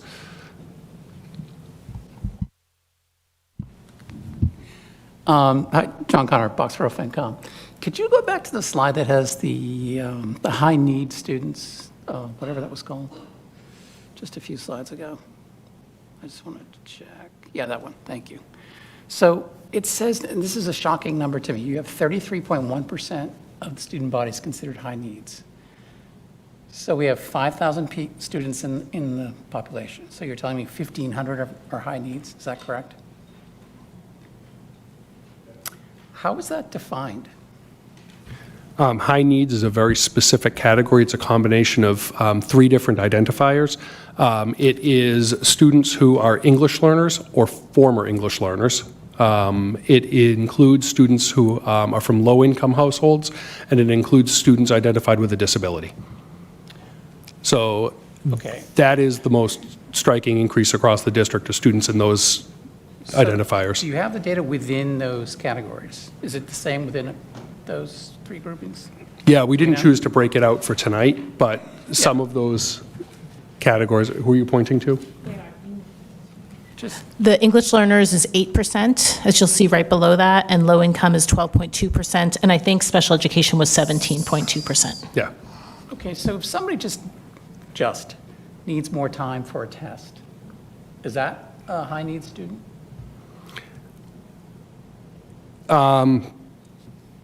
Not necessarily, because you can have a disability but not qualify for an individualized educational plan through special education services, and that would not necessarily qualify you as high needs. I'll let maybe Natalia come to that when we do special education. That's maybe her area. Do you want to just talk to that briefly? Yes, so the referral process to special education is such as if a student is identified as potentially having a disability, this is when we have to evaluate the student, the team meets and makes the determination, eligibility determination. If the student is found eligible for special education services, the team writes an individualized education program, and the student, which is a legal document, the parents agree to that document, and students receive services. Okay. One last question. So are surrounding communities immediately close to our school system seeing that same level of growth? Do you know?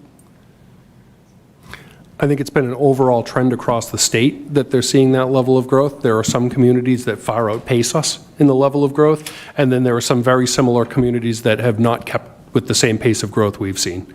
So it really is a range. I think we have seen a significant increase for us in our English learner population. That has not changed over the last, 12 to 18 months. I think that's something that we were wondering about going into, kind of the last year or so. But we've actually seen that hold pretty steady or slightly increase. I think the economic diversity of the community has shifted significantly from what the historical trend was. I mean, just, a handful of years ago, we were at 4% low income, and now we're over 12. That's a real shift for us. So, and all of these things are reasons why we've chosen to add something in the district. So I think that's the reason we feel it's really important to call out here. Thank you. We're good. All set. Okay, I'm going to note that we are a spectacular 48 minutes behind schedule, so I'm sure I'm going to get some grief for that. But let me see a show of hands from our audience if anybody would like to come up and say something. All right, go ahead. So I'm going to have you come up to this microphone over here, yep, right there. And you can ask your questions. Make sure you turn it on. Yep, there's probably a good on switch on there. Okay, So go I'm the for it. first test bunny here. Okay, my name is... So please introduce yourself and go for my it. name is Troy Ginther. I don't know where the camera is.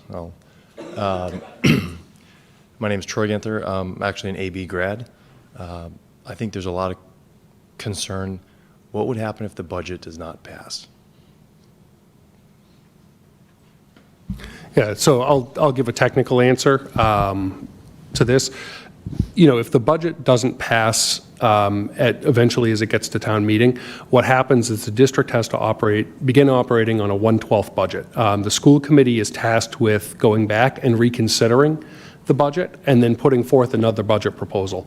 Once the school committee has done that, notice has to go out to the two towns. The two towns have to then convene individual town meetings again. I believe it's 45 days to do that. From the time the school committee provides a revised budget to them, there would be a town meeting. If it passes at that town meeting, then the district would implement whatever the new budget was. If it does not pass at that town meeting, the school committee has to reconsider again. They put forward a budget, and I believe at that point they actually go to a joint town meeting between the two towns. In between each stage, there's a period of time that the school committee needs to reconsider the budget and then notify the towns, and then the towns have a statutory amount of time to notify residents about the next scheduled town meeting. In the interim period, until a final budget passes, the district operates on something called a 1/12 budget, and that is a month-by-month budget based on the prior fiscal year's spending. So we would actually go into next year with a monthly budget based on FY26, not FY27 projections. And so from an operational standpoint, I mean, our budget, Sheri, I think it's going up about $4 million even after reductions, right? $5 million after reductions, or with the excess and deficiency. The district would not have any access to those funds. And so essentially, you know, we would have to also be planning for what we would do with that amount of money less, should the budget not eventually pass. I think there's a realistic perspective that at some point it's going to pass, but I think the challenge is going to be how do you get from one period of time to the next without that budget passing. I appreciate all the time. Thank you. Sure.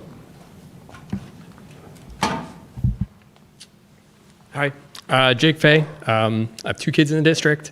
I've been looking in my couch and I can't seem to find anything, but I'm just wondering, are there any alternative sources of revenue that we could consider, or any other sources of funding that might go into this? Or is it just clear that, you know, we are drawing on residential taxes?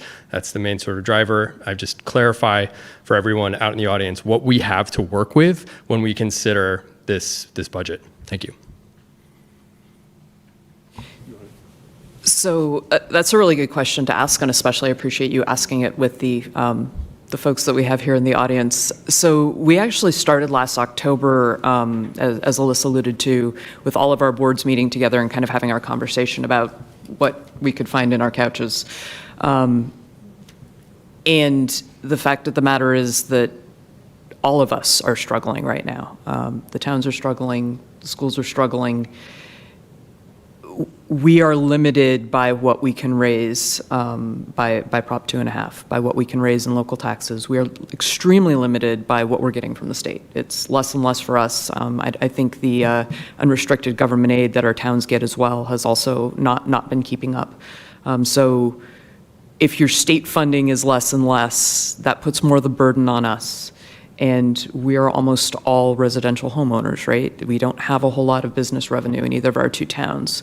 So there really isn't a lot else for us to be able to pull on. And the conversations we've been having amongst us is, you know, what does that look like? Where can we wiggle things around? How can we bring budgets to town meeting that don't exceed the capacity that we have in our communities? And that is something that is ongoing on pretty much a monthly basis, both with the Boxborough Leadership Forum and the Acton Leadership Group. And we have these conversations. We sit down with Finance Committee and Select Board and school committee members and talk about this. We haven't been able to find any additional sources of revenue. And I don't know if any of my colleagues here want to jump in. All right, go for it, Corinne. The school district has cut off 2 sources of revenue in the last several years. One is they drastically reduced the cost of all-day kindergarten tuition. That's probably $1.5 million. And also stopped allowing PTOs to contribute to the cost of classroom assistants. That was probably $500,000 a year. Kristen? I think to answer your question, there are a couple of levers we can pull. You know, we in Boxborough, we're looking at new growth, economic development, how do we bring more businesses into town? And at the same time, you've also got the lever that you could pull, which would be having a split tax rate and asking businesses to take on a larger portion of the taxes in order to offset our residents. In Boxborough, we've decided that's not the best tactic to take because that could also drive businesses out. You know, so it's a catch-22. So those are a couple of things, but I think for us, new growth looking at our zoning, looking at housing, how do we attract businesses to the area, how do we support the businesses we have, is one way we can look to try to help our communities survive this. One thing we do is pretty aggressively pursue competitive grants as well. And so the district has actually done very well by competitive grants over the last, handful of years. I will say the challenge with competitive grants is they're for specific purposes. It's not just general submit an application and we'll fund your revenue stream. For example, we did competitive grants that allowed us to procure electric school buses, and we ended up with $2 million in grants between EPA and Mass CEC. That was a significant contribution, but we would not have purchased electric school buses had we not been awarded the competitive grant that could only be used for that purpose. We've also similarly done grants for curriculum adoption. So we received a several $100,000 grant for our early literacy curriculum adoption process.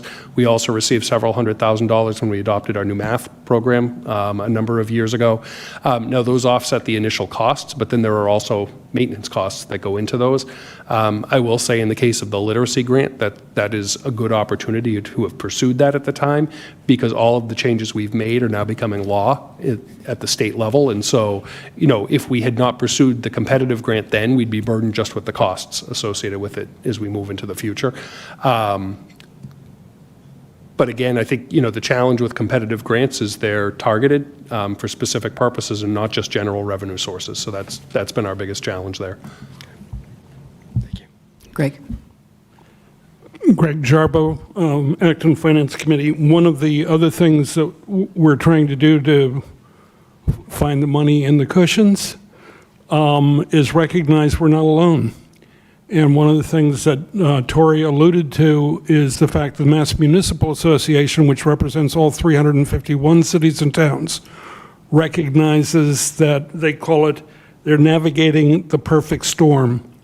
We are not alone, and one of the things that the MMA has done this year is put together a series of proposals to say, they're calling it the 351 for 351 program, but there's about $351 million in unrestricted local aid that the state used to give us on a percentage basis up until about 2008. And then, fine, there was the Great Recession. After the Great Recession, they never came back to that kind of level. And we've been underfunded for a long time.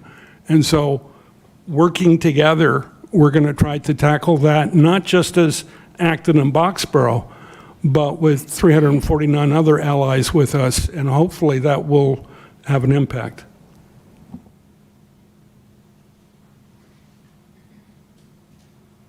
All right. Thank you. Okay, so I think that brings us to Gabby.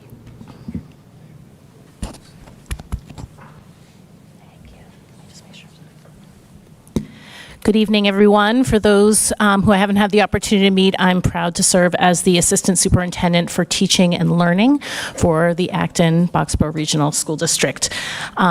Really happy to be here tonight to talk about the FY27 budget implications for our teaching and learning program. I want to start by first sharing that one of the strengths of a strong leadership team is to ask the question, what do our kiddos need first? And then to follow up that question with, how are we going to do that? Even in tough financial times and in difficult situation that we're in right now, this team has proven time and time again over the last year and a half that I've had the honor to serve in this capacity and asked both of those questions. What do our kiddos need and how are we going to do that? So the budget presentation that I have this evening really just highlights the areas that are impacted by the budget, but there are also other ideas that they have thought about creatively in order to support student learning with a greater level of depth and precision and specificity and care. And that is something that your community should be really proud of, that you have school and district leaders who keep that at the center of all of their work. The 4 guiding approaches that we used as part of our budget review for teaching and learning focused on a careful review of our current staffing and program structures, ensuring that we matched our instructional priorities to our student needs and district goals with fiscal responsibility. And as was noted earlier, our needs have changed. This community is beautifying by the minute because of the diversity that's continuing to come to our community, and it's one of the reasons that we should all be really proud to serve this community. The strategic repurposing of existing positions and slight increases to address needs are present in the proposal, as Alyssa pointed out, and I'll speak more to that in a second. And continuing to strengthen our practice with school-based support and access to high-impact instruction. These were really our guiding light and our pillar, as well as Peter noted earlier, the strategic plan theory of action was also a really important anchor for us because we started the AB Forward process not by first talking about reorganization. We first talked about those 2 questions. What do our students need and how can we do that? So the staffing and programmatic implications under teaching and learning are highlighted here. I'm first going to talk about the position that Alyssa mentioned earlier. It's very important to talk about this position for sure. So about 3 years ago, the Office of Teaching and Learning did have humanities coordinators as well as science coordinator and a math coordinator and 3 digital literacy specialists. The reason for their reduction was very valid because of the fact that we were in very difficult financial times at that moment. Peter also just mentioned that in response to student learning needs, 2 years ago, the district received a significant amount of funding from the state to implement high-quality instructional materials in literacy, and at the same time, we reduced both of those positions. So we, in our Office of Teaching and Learning, strong and proud and few in number, are really, really proud of the work that we've been able to do with our students and with our faculty and staff and their incredible tireless efforts. And our student learning results are showing us that we have to do more for them. We've seen early literacy results at a persistent decline over the last 5 years to a rate of where only 57% of our 3rd grade kiddos are reading, our literacy scores are at or above expectations, 57%. And that's something that we expect to see different and changed in the future. We need help to get there. And so we had thought really creatively, and the leadership team was incredible partners in this thinking. We had the opportunity to repurpose a reduced position from the reorganization in the form of a 6th instructional coach to move towards a humanities coordinator, curriculum coordinator, K-8. This position, it will be incredibly instrumental in bridging a K-8 kind of through line of learning for students. We currently don't have positions outside of teaching responsibilities. Our junior high curriculum coordinators are full-time teachers, so they run their department meetings once a month, but there's not a bridge between 6th grade and 8th grade currently in a very meaningful, intentional way. We do currently have a K-8 elementary curriculum coordinator who's an incredible partner in this work, and this addition would allow that position, to become much more streamlined under STEAM, science, technology, engineering, and mathematics, so that we now have 2 positions. So over 4 years, it will mean that we've gone from 7 positions to 2. But these 2 positions, I think, are going to be hearty and meaningful and really impactful on student needs.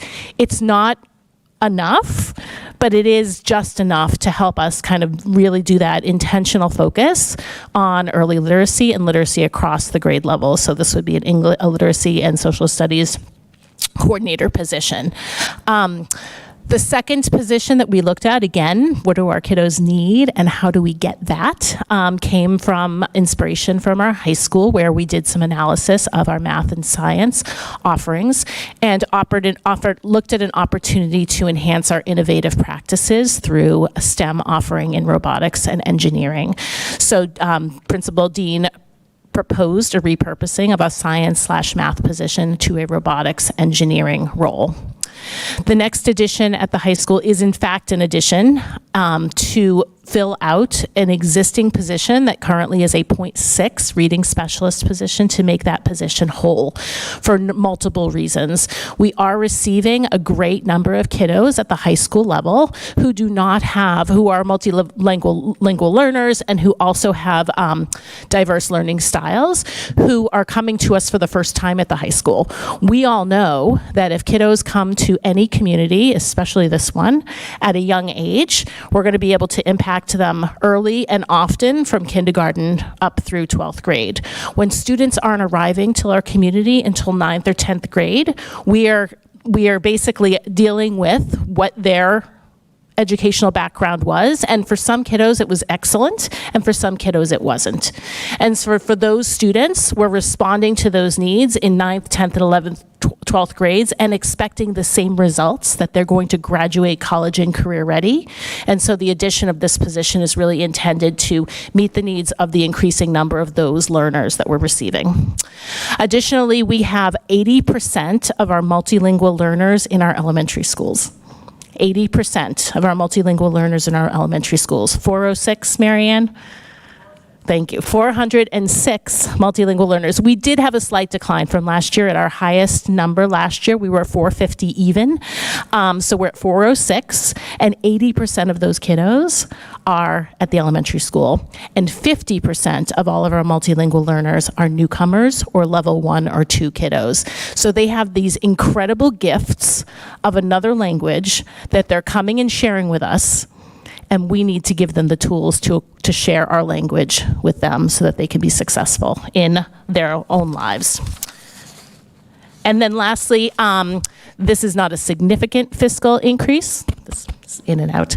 But in our history, social sciences department, we've been, for the last 2 years, and this was a course set in motion by my predecessor, Deb Bookus, who I can't sing the praises enough for, to bring investigating history to our 5th and 6th grade learners. And we're going to be expanding that to 7th grade next year, and also exploring expansion to 3rd and 4th grade, as well as adding an AP course in AP African American Studies, so to increase access to highly rigorous, relevant coursework for students who may have interest in that experience.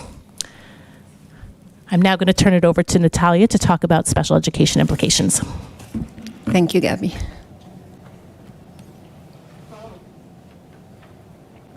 Good evening, everyone. My name is Natalia Kierul. I'm the first year Special Education Director for Acton-Boxborough. And tonight I want to share with you how FY27 special education budget was developed and how it supports students with disabilities moving forward. Special education is a budget driver. I know everyone is aware of it, and I'm acutely aware of that as well. So I want to assure you that while making all those decisions, we made sure that the process was thoughtful, and we carefully examined staffing and programming structures. The goal was to ensure that there is an alignment with student needs, program demands, and district priorities, while being fiscally responsible. These budget decisions are intentional and based upon the needs of our students and our responsibility to provide a continuum of services within the least restrictive environment. And you'll hear me talking about the continuum of placement, continuum of programming and services over and over again, because those are the Department of Elementary and Secondary Education mandates. They require school districts to provide continuum of placements. And this continuum ensures that the student can be educated in the least restrictive environment, ranging from full inclusion to highly specialized placements. So the least restrictive environment is the general education placement. What it means, that the student is mainly educated with appropriate continuum of supports and aids within the general education setting, and this is where students spend the most of the time. Then, if the student has higher needs, we have partial inclusion, which means that the student is being pulled out of the general education classroom for a part of the day. We also have substantially separate classrooms, meaning the student mostly receive their education in a small group setting outside of the general education classroom.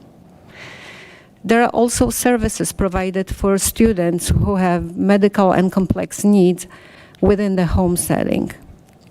And then we have out-of-district placements, starting with the special education day schools. Those are the 766 approved schools, both public and private. At times, students might require special education services 24 hours and this a day, which is a residential placement. The most restrictive placement, typically for students with severe medical or psychiatric needs, is a hospital or institutional setting. So what are some of the key legal requirements that the teams are following when discussing placements for special education students? It is an individual determination. The team, that includes also a parent, discusses a placement based on the student's unique needs. And those are outlined in the individualized education programs, so-called IEPs, and are based not on their disability category, but on their needs. Next mandate that the teams take into consideration is the least restrictive environment, which states that the student must be educated along non-disabled peers to the maximum extent possible. And district must investigate first how to support the student in district before referring the student for an out-of-district placement.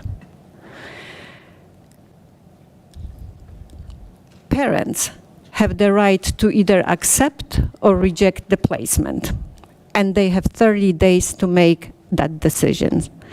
The continuum of the placement is not a rigid path. The student, based on their development, making progress, can be moving between those settings. In Acton-Boxborough, we provide a comprehensive specialized education programs. And special education laws are written to support student access in the least restrictive environment. And it is very important that the student can access their education within the in-district programming, within their community. However, when the district is unable to meet the student's needs within the district, this is when the teams look for an out-of-district placement to provide services and supports. And those DESE-approved public and private placement become an extension of the district. So if you look at the trend lines for disability categories, they are actually mimicking the national trends, where we see an increase in students identified as having a primary disability category of autism, specific learning disability, and health. And those disability categories are typically associated with the higher level of need and specialized instruction. Similarly to the national trend, where there is a clearly an increasing number of students identified as needing special education supports, the same trend is observed in our district. We're currently at 70.2%. The state average is 21.1%, and the national average is 15%, just for the comparison. But both at the state and national level, there is a clearly observed upward trend to a higher level of a number of students who need that support. Every recommendation in the budget is grounded in the following guiding principles. And all those principles prioritize students' needs and are supported in data. So the principles were aligning staffing and programming to documented student needs and referral data, protecting continuity of services, strengthening support systems for students with complex learning and social emotional needs, using strategic reallocation whenever possible, and ensuring compliance with IDEA, FAPE, and DESE. So this is really a need-based budget. This is not aspirational one by any means. One of the important investment in FY27 is the addition of 2.0 school counselors across the elementary schools. So this establishes approximately 1.5 school counselors per school and is designed to improve access to social and emotional behavioral support. It's a preventative measure, not a reactive one, to provide mental health interventions. It also will increase an ability to collaborate between general education and special education teams. So as schools grow larger, this staffing model allows counselors to be more responsive and proactive. One of the positions is structured as 0.5 counselor and 0.5 department head and is located at Blanchard. So the leadership position is to ensure that there is a coordination within the counseling department. In terms of special education staffing investment, those are a response directly to the documented increase in student need, growth in our programming that it's addressed to provide support for students with autism and specific learning disabilities in communication disabilities, as well as increasing behavioral needs at the junior high level. So the first one is a behavioral support position, BCBA. It's an addition of 1.0, and it will provide 0.5 increase for junior high. Currently, they have only 0.5 position to address the needs of all the students who need a BCBA support. This position is added because we do have an increased number of students who are going to join junior high next year within the Pathways program. It will also support timely completion of functional behavioral assessment. It will improve staff coaching and fidelity of delivery of behavior intervention plans. It will also be supporting the ASD hub for connection and pathways programs located at Boardwalk. The budget also includes an addition of 1.0 special education teacher to provide instruction within the language and beyond lab programming. This program is specifically for students who have specific learning disability and communication needs. We now have 1.0 position, but because of the increased needs and identification of students who require more systematic and more specialized instruction, this position needed to be added for compliance.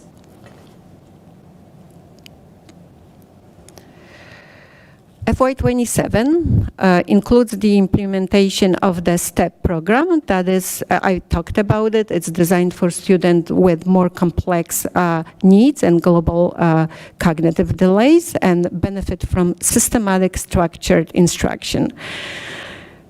This program will be staffed by allocating an existing position. So there is a special educator who is currently delivering similar type of instruction that will be delivered within the STEP program. And this allows us to expand that program and offer this type of programming to other students in the district who have similar profiles and similar needs. The FY27 plan also includes adding one connections classroom. This is directly connected with the increased number of students who need this type of programming, and it's created through reallocation tied to the learning center consolidation. So this change will support the growth in ASD programming. It will allow to maintain caseloads at approximately 13 students for the learning center teachers, and it also improves program access without significantly increased staffing. We're also adding the ABA tutors to pathways at the junior high. This is a compliance-driven need. It's not an enhancement. A student in pathways required structured behavioral support that's embedded throughout the day. Without sufficient staffing, the district risks inability to implement IEPs as written, increased reactive behavioral responses, compromised access to instruction in the least restrictive environment. The budget also includes 3.5 addition of special education assistants, and those are a foundational component of both inclusion and compliance. These roles are critical for implementing IEP accommodations and behavior plans, supporting student regulation and safety, and maintaining appropriate staffing ratios. Next is the high school reading specialist position. So there is an increase from 0.6 to 1.0, and this responds to a rise in students with persistent literacy needs. It also is a response to an increased need to provide Tier 2 and 3 intervention at the secondary level, and it will allow to align reading services and IEP goals. So the FY27 special education budget responds to real student needs, leverages reorganization to improve programming, expands flexibility and access for students, maintains fiscal responsibility, and strengthens stability during a time of change. And most importantly, it serves our students and supports their needs. Thank you. All right, thank you, Natalia and Gabby. Questions from the school committee?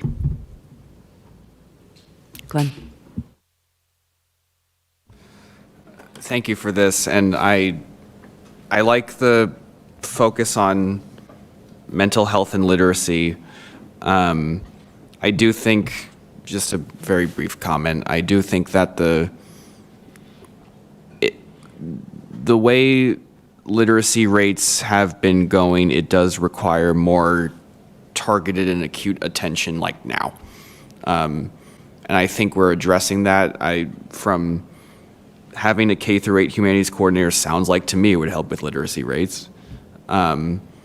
So I approve of this focus. I think we need to do everything we can to help kids read. Adam? Thank you both. A couple thoughts and a question. So first, on the curriculum coordinator position, I think we've seen in other cuts that we've made in administration in the past where we've cut too deep.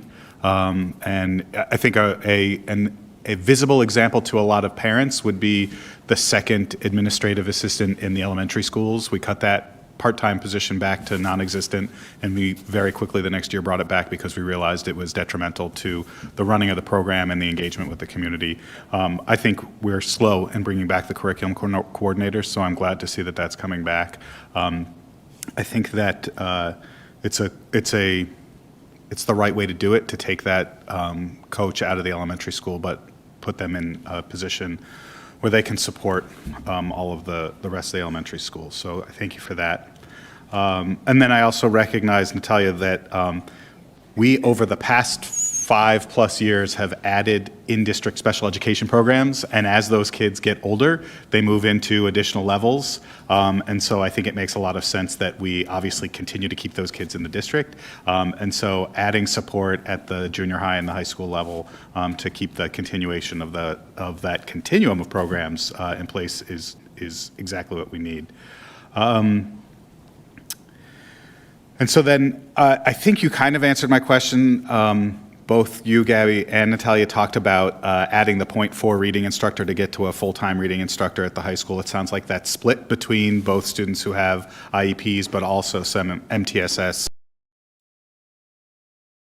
One of the things that I would just sort of also identify as we're planning in the future, and we're looking at master scheduling in particular for elementary schools. I think part of the other reason that we're looking at adding a .4 is because it's really hard to find a part-time reading instructor on a high school schedule that has a drop schedule, rotating and all of that. And we learned from Elementary Budget Task Force last year that, hey, part-time employees are a great way to get the resources where you need it for the kids who need it. But if your schedule isn't conducive to a retired person who just wants to work in the morning, that can become challenging. So I think that's something to consider. It makes a lot of sense to be able to bring in part-time resources to meet the needs, but it doesn't work if your schedule is always changing. And then my question is around, I noticed you did some repurposing of special educators in learning centers into specifically defined special programs. And I'm just curious, how will that affect the caseloads, particularly in those learning centers where you tend to have a lot more students coming in for a shorter period of time?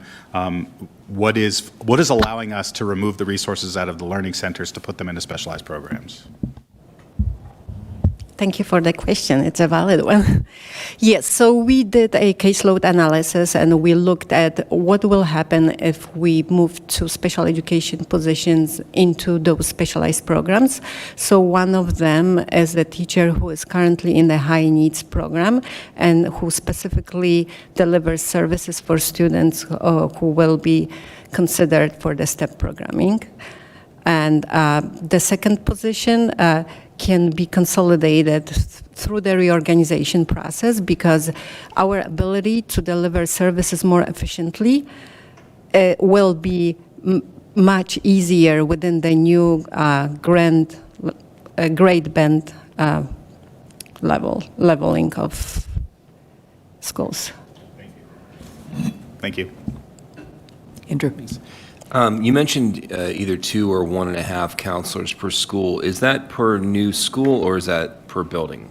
So it's 3 counselors per building, and it's approximately 1.5 per school.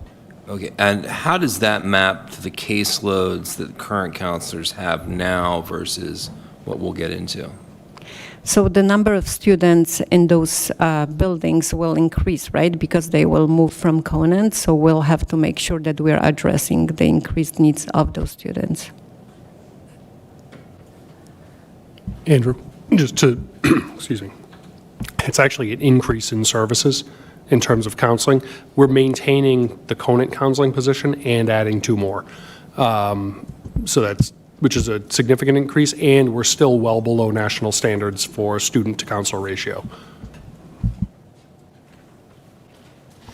Gabby, could you tell us really quickly about the cost of investigating history and a little bit about how that came about? Yes, thank you. So investigating history is actually an open source curriculum. So the costs associated with it are just the printing costs for, there's specific vendors who are associated with it. So it's about $5,000 per year for, but if they don't update the curriculum, then you actually don't need to repurchase the teacher materials, and everything is online. So it's completely open source. And then the additional cost to that is one of the major commitments that we've made since day one with investigating history specifically is an investment in professional learning. And so we work with a consultant through an organization who has actually co-authored several of the grade levels of investigating history, and she has come and worked with our teams prior to the launch of each unit. It is an inquiry-based historical thinking curriculum. It's a very differently designed curriculum than what the educators are used to facilitating. It does not look like the textbooks that we all remember when we were in history class as elementary kiddos.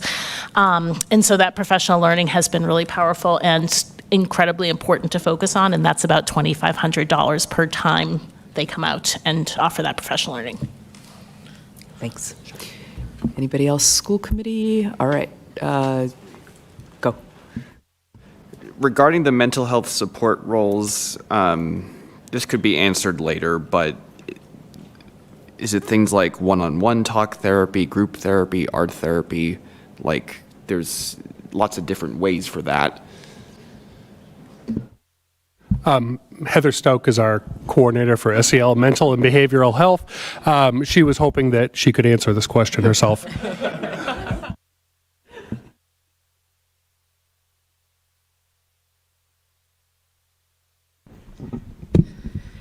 So it really depends on who the provider is. If you're talking about some of the school psychologists or adjustment counselors that are providing intervention through IEPs with targeted counseling goals, they might pull from a number of those methodologies. They use cognitive behavioral therapy, they use dialectical behavioral therapy, art therapy. If you're talking about a school counselor who's doing short-term interventions, they're using more resources like social thinking or zones of regulation, which is less of a therapeutic intervention model and more of an instructional model, targeting those areas. Thank you. You're welcome. All right, so moving back to our boards and committees, we'll start on the Boxborough FinCom end this time. Go for it. Just an observation. So we're going through this painful restructuring process, and I thought the idea was that we would save money by consolidating schools down and lowering headcount. And it seems to me, just as an observation from the back row here, that we're actually backfilling most of those positions. So there's a net decrease of 4.5 FTEs overall in this district for this budget year. This continues. We looking at the budget's forecast going forward, we can't sustain that as a town. We're going to an override next year, I think, and it's just too painful for us to deal with it as a town. So there's going to be big issues, I think, to us to bring that to the voters and have them passing our budget in the future. So I guess one thing I'd like to raise here, because I hear that, and we've been tasked with maintaining the quality of our schools, keeping our excellent schools within the resources of our community. And I think that's the hard conversation we end up having, because you also heard Gabby say that only 57% of our third graders are meeting literacy standards. So what that tells me, I mean, we just heard the percentage of how many high needs students we have, students that have some pretty significant obstacles to overcome in their learning. That tells me that a lot of our kiddos are having challenges, kids that we think should be successful in the system that we have. And so, I'm not arguing with you. I just want to highlight that we have a bigger challenge here. And we have a reputation of our schools to maintain. And that ends up being the conversation that we're probably sitting around the table having next year is, we've heard a lot from our community about how important it is to maintain the reputations of our schools, how worried we are about what happens as a result of AB Forward if we have elementary schools that are no longer ranked. Well, it's also a problem if we have schools that aren't producing the outcomes that we're used to. So I think you've hit the nail on the head. We have a challenge. But we do need to focus in on basics, I think. If reading's a problem, then we should prioritize that and do that, and not think about all these other additional programs that are maybe not so critical, like African American studies. I mean, I don't know how important that really is in terms of the overall educational program. Yeah, Tony, I hear that. And I heard that comment about robotics too earlier. And I think, going back a little bit, one of the most significant challenges to the school district's budget was the sharp increase in the number of students who are leaving the school district to attend Minuteman. Because that disproportionately impacts, in particular there, the Acton assessment, in ways that is at least a 2-for-1 cost. For every student that goes to Minuteman, it costs the towns twice as much to send them as opposed to going here. And I think, you know, to the high school leadership team's credit and everyone and the whole teaching staff there, they've really rethought how they communicate about what the high school experience looks like with our 8th grade families and our 7th grade families. They've rethought what programming looks like for students and the types of programs that our high school needs to run in order to have students continue to attend, you know, AB schools as opposed to leaving the district for other opportunities. And I think as we think about the future of this, we don't want to only become so focused on just the basics that we end up losing opportunities that actually keep kids in our schools long term. I think the robotics program is a really key example of that. If only Minuteman is the place that kids can go and get a robotics opportunity, then our kids are not going to be going to school here if that's really what they want. They're headed over to Minuteman for something that they can get. I think we need to be thinking about the types of opportunities and programs. And I would say, you know, both the robotics position, that is a cost-neutral change. She's simply willing to accept some increased class sizes in both math and science courses in order to be able to reuse just a position within her budget. It's just for us being transparent. Because the bottom line is whether you call it engineering, robotics, it's still sitting in either science or math. And so it's, you know, she probably could have just made that change, but I think we wanted to be transparent with what we're doing. In terms of, you know, like the AP African American studies, that's really, you're talking about one class for one teacher. That's not a significant budget expense. There's some professional development that needs to happen for the teacher who'd be teaching that in curriculum development. But you're not talking about tens of thousands of dollars to be able to offer a program like that. You're talking about a couple $1,000s to be able to train a teacher to do that. And so I think, you know, one of the things we try to do when we present a budget is we're trying to see how we can best use the resources that we do have available in the community to present the best educational program overall for our students and for our community members to be able to take pride in. So I think, you know, the idea of repurposing some existing positions in order to be able to, anytime you can expand opportunities and not add staff to expand opportunities, that's generally a win-win scenario for people. And I think that's overall the approach we've taken with some of the growth that we're trying to make, as opposed to saying, we want a robotics program, let's go out and hire a robotics teacher, let's add all of this, you know, staffing into the district. That's just not the case. It's just coming from within. So I hear you and I get it, but I think we have to take a balanced approach in order to continue the growth of schools. I mean, you know, the goal is not to stop growing as a school district. The goal is to continually improve and think about what improvement has to look like within constrained resources.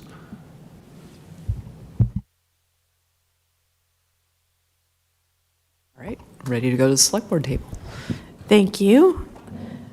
And thank you for addressing my query, but now I have another one related. So I heard cost neutral. So if we are repurposing positions to create this new robotics and engineering position and also the humanities coordinator, is the subtraction of the two FTEs included in that 22 FTEs? I'm assuming not, because it was listed as enrollment. It's not. So we're adding FTEs, but it's cost neutral.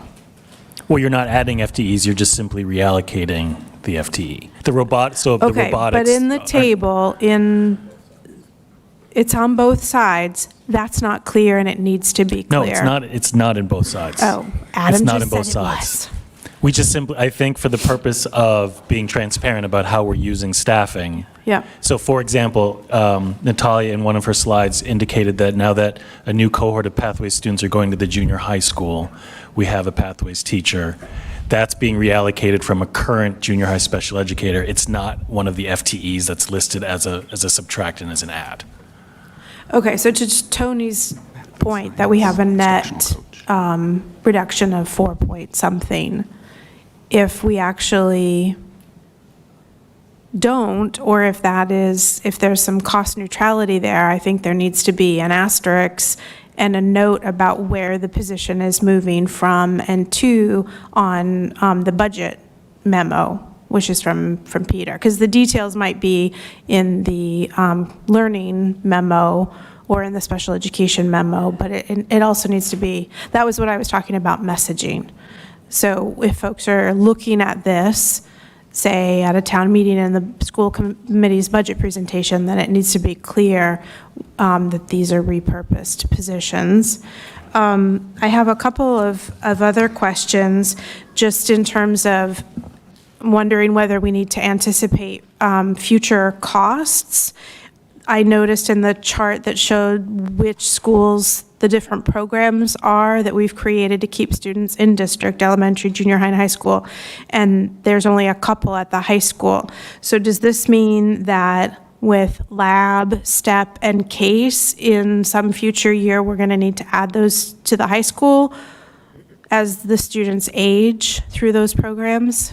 Or do they just transition to another program, or they no longer have the need for that program when they're high school age? High school already has a comprehensive special education programming. The names of the programs are sometimes different at the high school level, but they are able to address a variety of needs for students who have IEPs. Okay, that's great news. Thank you. That's reassuring. And I also noticed a reference to IDEA, and I'm wondering, IDEA, and I'm wondering, is the district engaged in any efforts to get more federal funding? Because when Congress established the IDEA Act, they committed to 40% reimbursement, but in reality, we're only getting 13%. So we talked earlier about reaching out to state level legislators and the governor. How about feds? Are we doing that? Do we have a plan for that? How can I help? So you're asking me if I have a mechanism to get the federal government to spend more money on education? What's your strategy, Peter? I will have to think long and hard about that. I don't, no, look, in all seriousness, I don't think that we're in a period of time right now where I could reasonably foresee that any efforts to increase federal funding are going to meet with much success. I don't think that the federal government wants to defund special education, so I feel reasonably confident in being able to say that that's relatively protected.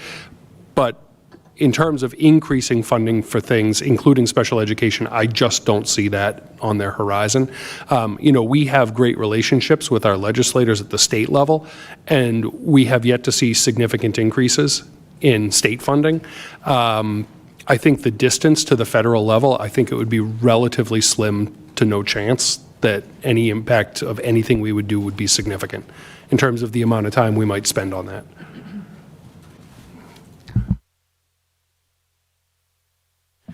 Thank you. I just have one question. Where we add capacity to offer additional in-district services, for example, increasing the capacity a little bit at the junior and senior high school levels, do we change the budget assumptions for out-of-district placement? No, we do not. When we do out-of-district placement, we actually go on a student-by-student basis through all of our students who have been identified for special education needs, and we account for not only students who are already known to be in programs, but then we reduce any students who are aging out of special education in the next 12 months, and we also account for any students who we have seen through their IEP team processes that they may be on a trajectory to be going to an out-of-district placement. And so we include kind of all of that in our budget calculations. I think, there's a longer-term picture that, if we develop programs that respond to the needs of students in the district, we are likely to avoid additional out-of-district costs. And I think that was one of the thinking between the STEP program in particular, that we had a cohort of students where they had a very, very specific identified need that, if we can't meet in district, then we run the risk of an out-of-district placement. And so I think that was a lot of the thinking around that. Natalia, I don't know if you'd want to expand there. That was exactly the rationale for introducing, or rather reintroducing STEP program at the elementary level. It was at that level, I think, 8 years ago. However, then we did not have a cohort of students. You have to have a cohort of students to have a program. And if we don't have a cohort and if we don't have a program, we have to send the student out of district. So strengthening our district programming and making sure that we are addressing needs of the students is important, just to prevent the unnecessary out-of-district placements and students leaving our community.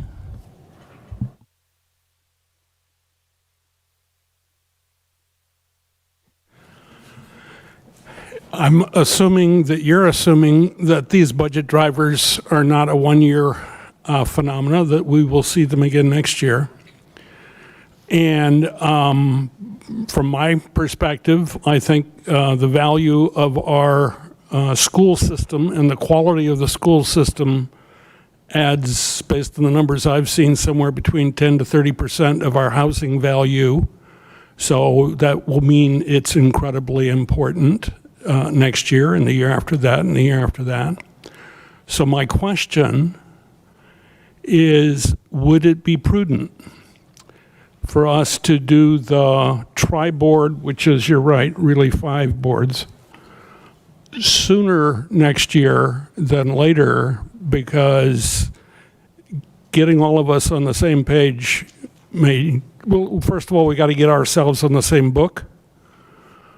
Then we can get to the same page, and then who knows, we might even get to the same paragraph by the time of town meeting.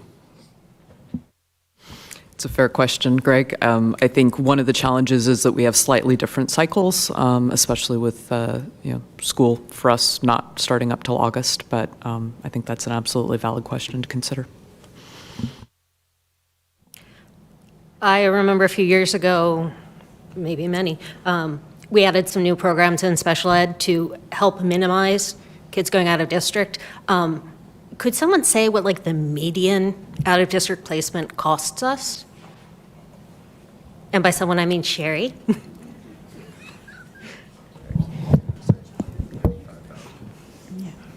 I would say between, if you were, an extreme is obviously a residential placement, and private, I'd say somewhere around 95. Okay, so fairly well if we can keep one kid in district. If we have to add a staff member to keep a kid in district, we're doing well, and presuming that staff member helps more kids stay in district. I personally, from a budgetary sustainability standpoint, am very happy to see staff added that helps us keep our kids here. That is the way for us to keep some control over this budget, with you having mentioned that special ed is such a financial driver.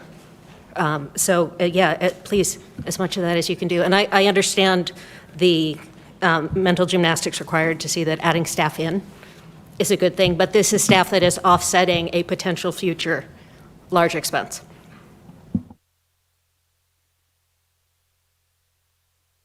All right, do we have any, I see our CPAC team is here to talk to us. Come on up.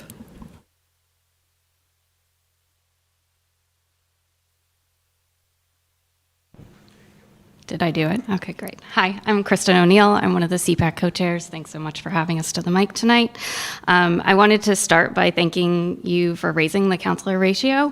That was something that was flagged before the reorganization conversation, and we're glad to see that level out a bit, noting that these are folks who handle our 504s in our district and are important for all of our kids here in the district.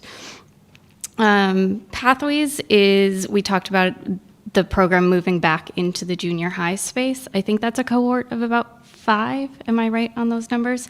What does that staffing look like specifically in terms of special educator, related service providers? You talked a bit about BCBA and ABA at that level, but I wondered if you could get a little bit more specific about that.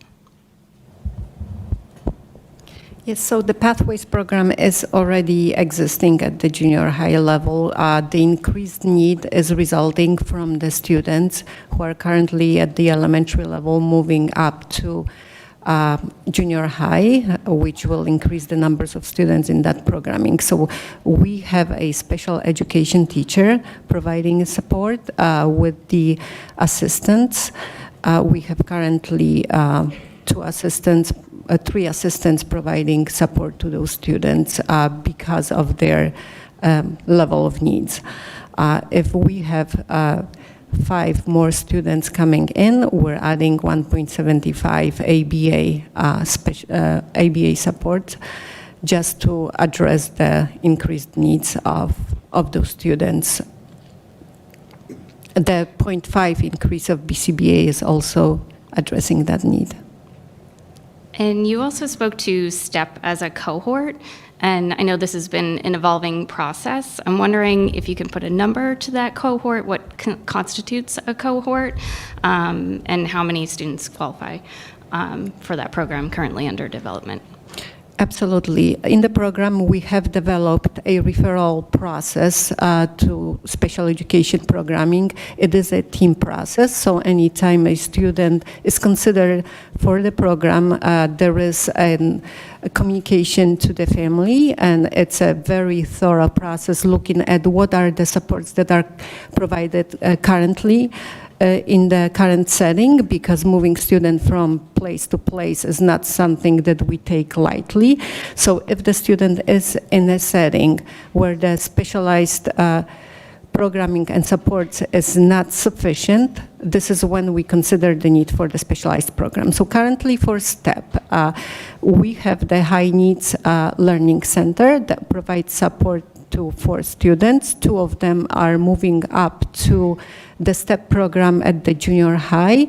And then we have a tracking sheet for students who are referred to a program. So we have 6 additional students who are in the process of so-called least restrictive environment referral process. So there's 2 students who would be moving from the high needs learning centers currently at the elementary level, and then you're looking at identifying peers yes, with similar needs. That's correct. Well. Okay, thank you for clarifying that. And then I had a question. I know this budget process is a little bit different this year, just given our timelines. We don't have 5 hours on a Saturday. We have dwindling hours on a Monday, Tori, I see you. And we're talking mostly about staffing and high-level stuff. I'm just curious if you can speak a bit to professional development and specific consultation as it relates to program movement, creation of new programs, just a little bit more about how you're approaching that this year or next year. Yes, absolutely. Professional development is crucial for success of the special education programming, and we are planning actively to provide more of it. For example, through the grant that we got awarded to 13 to address the new timeout regulations, we are able to work with Dr. Hirschberg, who will provide more support to both general and special education teachers in terms of providing de-escalation strategies, providing social emotional supports to all the students.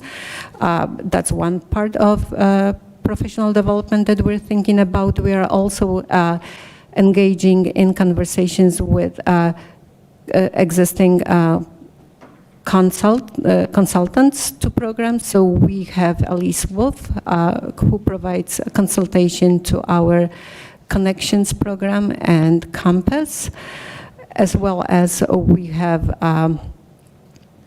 consultants, and I forgot the name of this agency. It will come back to me, who provides consultation to the Pathways program. Great, and I know, just as a very quick follow-up, Tori, I'm almost done. Constellations, that was the name. I know you were meeting with staff after decisions had been made, specifically program staff, to talk about needs. Has there been any sort of alteration to your approach to professional development or the consultants that you have contracted based on the feedback you receive from educators? educators were very appreciative of the consultation model that is currently in place in the district in terms of moving forward and making sure that because we have the ASD hub, we should be consulting with one consultant, not two separate ones for our ASD programming. So that's something that's in the works. Okay, thanks. Yeah, welcome. All right, do we have some members of the public that would like to ask questions?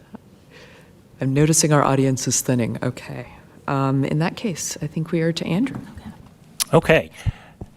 Good evening, everyone. The good news, I think, is that the majority of my slides are kind of redundant at this point. So we will go over them quickly, but I actually think what would be most useful as part of this, whether it's during these little slides or right ahead of it, is some of my takeaways from Anthony and Alyssa's questions, because I actually think what is helpful for me is rethinking about, as we continue in this process, this public process in the spring, ways to frame some of our information a bit more in ways that might answer some of the questions that you guys have asked. So I think I'll do that halfway through, but I've got some notes here. Again, just to zero in a little bit, our personnel budget right now is slated for a proposal of $75.7 million, which is an increase over this year by 2.96%. That number is influenced by a variety of things. Obviously, the placeholder that we have on COLA, which is actually not settled. We have 3 open negotiations right now with ABEA, OSA, and AFSCME. And the reduction in staffing. So those are the variables. So you can see the salary placeholders, the AB forward savings, and then obviously what was mentioned is retirement and attrition that happens naturally each year and the savings that we derive from that. The proposed staffing additions, not going to go over them again, but those are the ones that you've seen either in Sheri, Natalia, or Gabby's. One of the items that you probably haven't seen is that we are reallocating. We have a 6th nurse from Conant. We are keeping the funding, but we're actually converting that position into 2 LPNs. What that does is it allows us to actually distribute that resourcing to all of the buildings, primarily the twin buildings.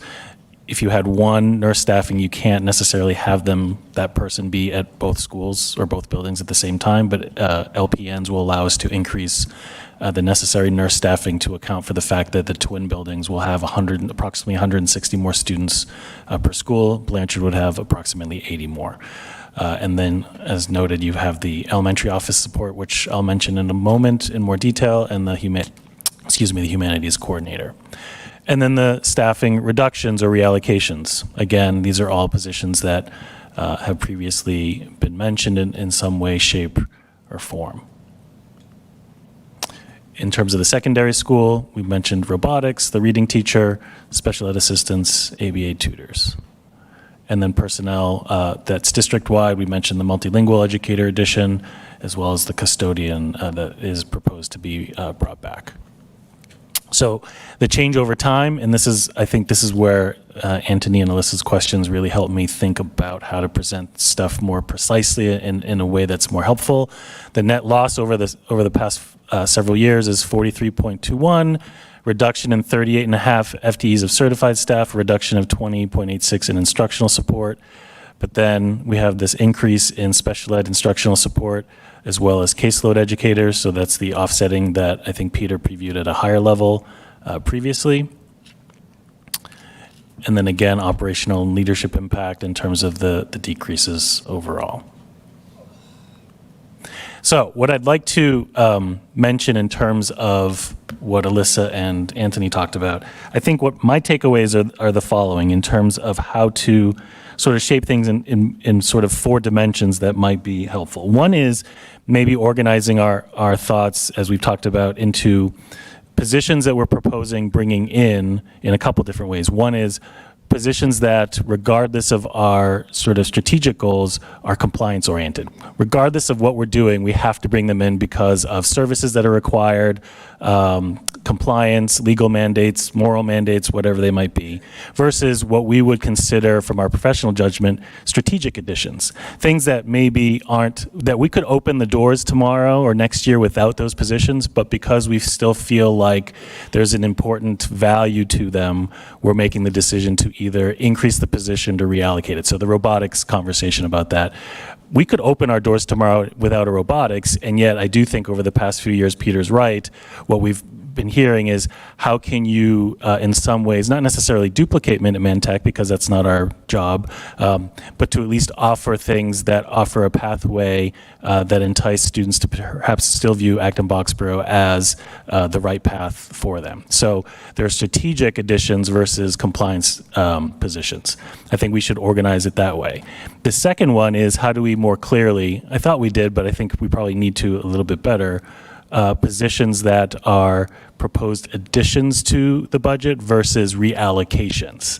So the RN, the reduction in the nurse and the 2 LPNs, that's a reallocation. Same money, different staffing idea. Robotics, that's the same thing. And obviously the humanities coordinator, so on and so forth. So how do we more clearly articulate things that are increases versus reallocations? The third that I think is actually helpful is this idea, because you're right, if someone says, hey, we're saving 4 point some odd FTE, doesn't feel that great with all the hullabaloo. What I think needs to happen is also showing, for lack of a better term, not all FTEs are created equal financially. To give you the most extreme example, on the reduction sort of ledger, just to take assistant principal and principal, that's 2 FTE, that's a reduction of $270,000.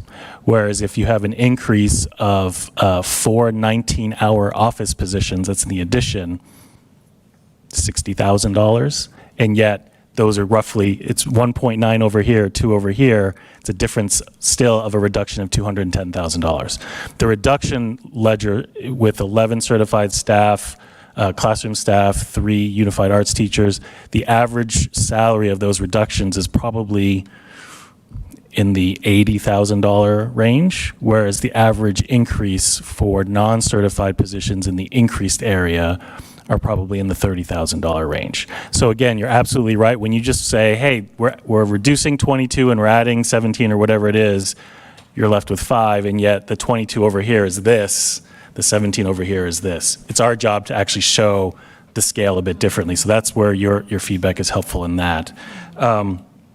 And then finally, what are positions that we're potentially either reallocating or adding that are related to sort of the AB forward restructuring and doing it more thoughtfully?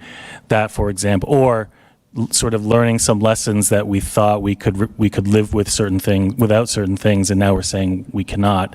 2 examples, and for whatever reason, if you saw The Martian with Matt Damon, and there's that point where he had to get that space shuttle off of Mars, and so they turned it into a flying gas can. That, in some ways, is kind of when we had to make certain cuts. We sort of said, let's try and get this ship off the ground by stripping all these things. And now I think we're learning a bit of a lesson. 2 examples of that is, yeah, we're without a custodian. We cut a custodian. I think our standard for what we want our buildings to look like for students and staff is not up to what we think is reasonable. We need to add a custodian. In terms of elementary, again, I said we're adding 160 students to each of the twin buildings and then 80 at Blanchard.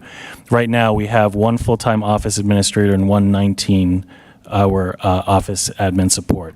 That means there are many points in the day where there's only 1 person in the office. If that person needs to go to the 2nd floor to help out with something at Douglas or at Gates, whichever one's the 2nd and 3rd floor, you now are left without someone necessarily in the office, or when something's happening. I think what we said, let's try it out. I do think it's a struggle. I think when you add 160 more kids and families who are going to have phone calls and this and that, we, I think, are reasonable in predicting that won't be sustainable. So again, I think also articulating what are some of the restructuring that we think is in response to, yep, we're consolidating, we're generating these savings, and to still do it well and maintain a baseline of what we consider reasonable expectation of services, you're still going to have to increase some areas around the edges, i.e. some of these positions. So I also think that what might be helpful is for us to kind of highlight and articulate which of these positions is in response to that. And then there's the counseling piece. I do think the counseling piece, as we've talked about people's worries around the transition, how do we mitigate and how do we get in front of some of those worries, I think is a strategic addition. Again, we could open our doors tomorrow without those 2 additional counselors, but do we think that's wise and that's thoughtful given some of the feedback and some of the concerns that people think they can reasonably predict? So I do appreciate those questions. And at the end of the day, the strategic ones, we may have a difference of opinion about whether those are strategically appropriate given our overarching budget concerns. And so that, even if I present it in a certain way, we may still land differently about whether a certain position, someone might say, no, cut the math and science position at the high school, save the money, and move on. I think for us, we still feel like, as Peter pointed out, even in a period of retrenchment, you still have to articulate and find a way to generate sort of value for the community that we serve. In addition to the robotics, I think Peter and Joni have previewed the whole reintroduction of the the media center, right, the studio. So again, this idea of expanding that area along with robotics is the media studio, and again, generating sort of a climate at the high school that can, I think, stay up with some of what other high schools, whether at Minute Mag or other place, are doing. So I'm going to stop, and if there's questions, we can do that. I'm going to go to the school committee first, and then I'll work my way to the further back rows. Lakshmi? Hey, thanks, Andrew. Actually, thanks, everyone, for all the information. So for a community grappling with why we cannot sustain this, you have provided so much data today, and people are even getting confused between that number being different without understanding the context. So what makes sense is somebody asked, well, we have 1,000 students, we have 1,000 fewer students now, and we still spend so much more. So does it make sense for your reference to be per pupil of every cost, right? And especially when you do the historical trends, it makes sense. Okay, you're saying 23 to 20 through 27, we have letting go of so many FTEs. But what does it mean? You yourself said that. What does it mean, right? So can we project it? In the end, it's all about the students. Can we project it in terms of per student, how much are we spending, inflation adjusted, and then break them down? Like, this is the instructional cost, this is the counseling cost, this is the special ed cost, this is the capital expense. I mean, why don't we do that? It's much clearer picture, and then explain away. That provides the transparency the district needs. Otherwise, they're going to walk away still being very skeptical of everything, because they started there, this doesn't answer it. Yeah. Let me take a crack at it, and if Peter thinks that he can add some texture to it, I think would be helpful. I mean, we clearly have a per pupil average that we send, and that's published by the state, and it's whatever it is. I think the part that is more complicated and more nuanced is, I think the cost that a family might see really depends on what their individual student might need. If you have a student who needs English language services or needs a specialized program or some other service, the staffing is there specifically for those cohorts of students. Whereas if you have a student who doesn't need any of those, then the per pupil might be a little bit different if we were to try and break it out that way. So I'm not quite sure how we could do it in a way that addresses that. Go ahead, Sheri. The state issues per pupil costs broken down each year. It's always a year behind. So right now I have it through FY24 that I can absolutely share. I can actually put it on the website. I don't have 25s. Those don't come out till April. But it does break down instructional costs, it breaks down administration, and it figures out the per pupil. And at the very bottom, it shows you what Acton-Boxborough's per pupil is for a year.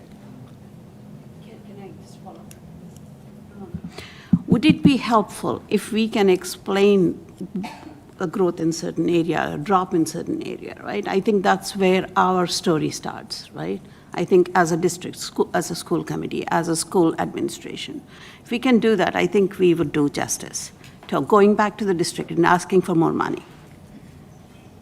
So actually, I really appreciate that you brought this up because I was thinking about actually our mutual first year on the committee and coming in being very skeptical as people were coming up to the mic and we were looking at a potential override in Acton and big bucks from Boxborough, right? And I didn't know anybody here and I wasn't going to trust anybody I didn't already know and have some reason to trust. So I ended up going out to the DESE website and doing a lot of digging. And I think something that we often lose in a conversation like this is we're just looking at ourselves. And it's really valuable to be able to understand where we sit compared to like districts. That's one of the reasons I like the per pupil spending, and we refer to that a lot. We are below state average for per pupil spending. But I don't know if you remember the Budget Saturday presentation from that year, but you actually did this, Andrew. You pulled in your presentation on personnel, and you talked about administrators. And you had gone through and you had looked at all of the, right, you had looked at the different positions across like districts, but you also had what Sheri just referred to, our costs. And I remember looking through that and going, okay, this is interesting. Like everybody keeps saying that there's this glut here that we're not being efficient, that we have all these people we don't need, when actually we're below state average spending for administrators too. So I think that's a really helpful context, especially on a day like today when we are staring at our budget line by line. And I guess maybe that's another thing we can all think about as we're messaging, is that understanding in pretty much everything, if I remember, that we had in that Budget Saturday presentation, we were way below what peer averages were doing and very often state averages as well. So yeah, thanks for naming that. All right, who else has something? Adam. Andrew, I want to follow up with you sort of on presentation of material. First with a question and then a thought/comment. The question is the multilingual educator position that we're adding this year that's grant funded. Correct. How many years does that grant funding support that position for? Do you have a sense? Yeah, it could be probably 3 years. All right. So I think then in terms of transparency, 3 years from now, depending on who's around this table, You're going to have to either fund it or reduce it. And so I think that I think we've seen that in other areas too, where we've grant funded, and this is a reoccurring cost that we have a limited amount of funding for. So it probably needs to come back to us in 3 years to say, okay, the funding has expired for this position, and we need to add it on. You'd And I'm fold sure it we've into the had budget. other positions like that, and I think we might have done this a couple times in the past. Yeah. But A, it's great that we got grant funding. B, it's wonderful that it's multi-year, but it means in 3 years we've got a cliff There's of a this cliff. person that we need to be able to support. And so this committee needs to approve that addition now, knowing that in 3 years, if we want to keep that role, we're going to have to vote it again. That's fair. That was it. All right, looks like school committee's done. Scott, I saw your hand earlier. Nope, okay. Maybe we'll start in the middle for fun. The select board hasn't got, select boards, plural, sorry, I keep saying that. You're either all exhausted or I did amazing. All right. No one from boards and committees? Go for it, Greg. Why should you get off so easy, I was hoping. Yeah. All right. So I like your approach about trying to do the benefit as well as the cost, because a lot of whether it's the finance committee or it's town meeting voters or whoever, what we're trying to do is make trade-offs intelligently. So the more you can basically make the case for, yeah, we know what the cost is, and that's what these budget sessions are all about. We got the numbers. It's the benefit that basically needs to get a number to it as well, and that will become increasingly important a year or 2 or 3 from now. I mean, you guys are doing a great job focusing on your 2/3 of our budget. And the guys to the left of us are looking at eliminating one of our 4 fire stations. So there's more hard decisions to be made, and the more that we can frame them in cost benefit, then the easier it will be to, when we have to make the trade-offs, to say, this one is absolutely what makes this community worth living in.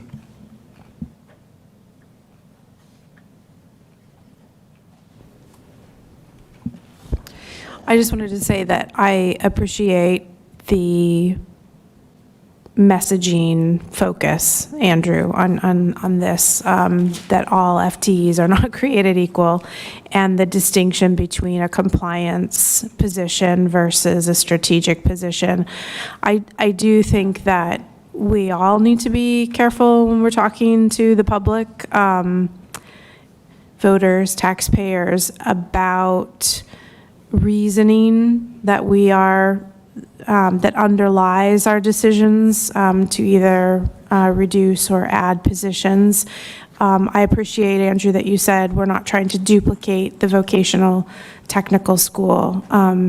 You know, the public high school cannot be a performing arts school. It can't be a vocational technical school. However, we can have programs and courses that enrich the experience of the public school students here.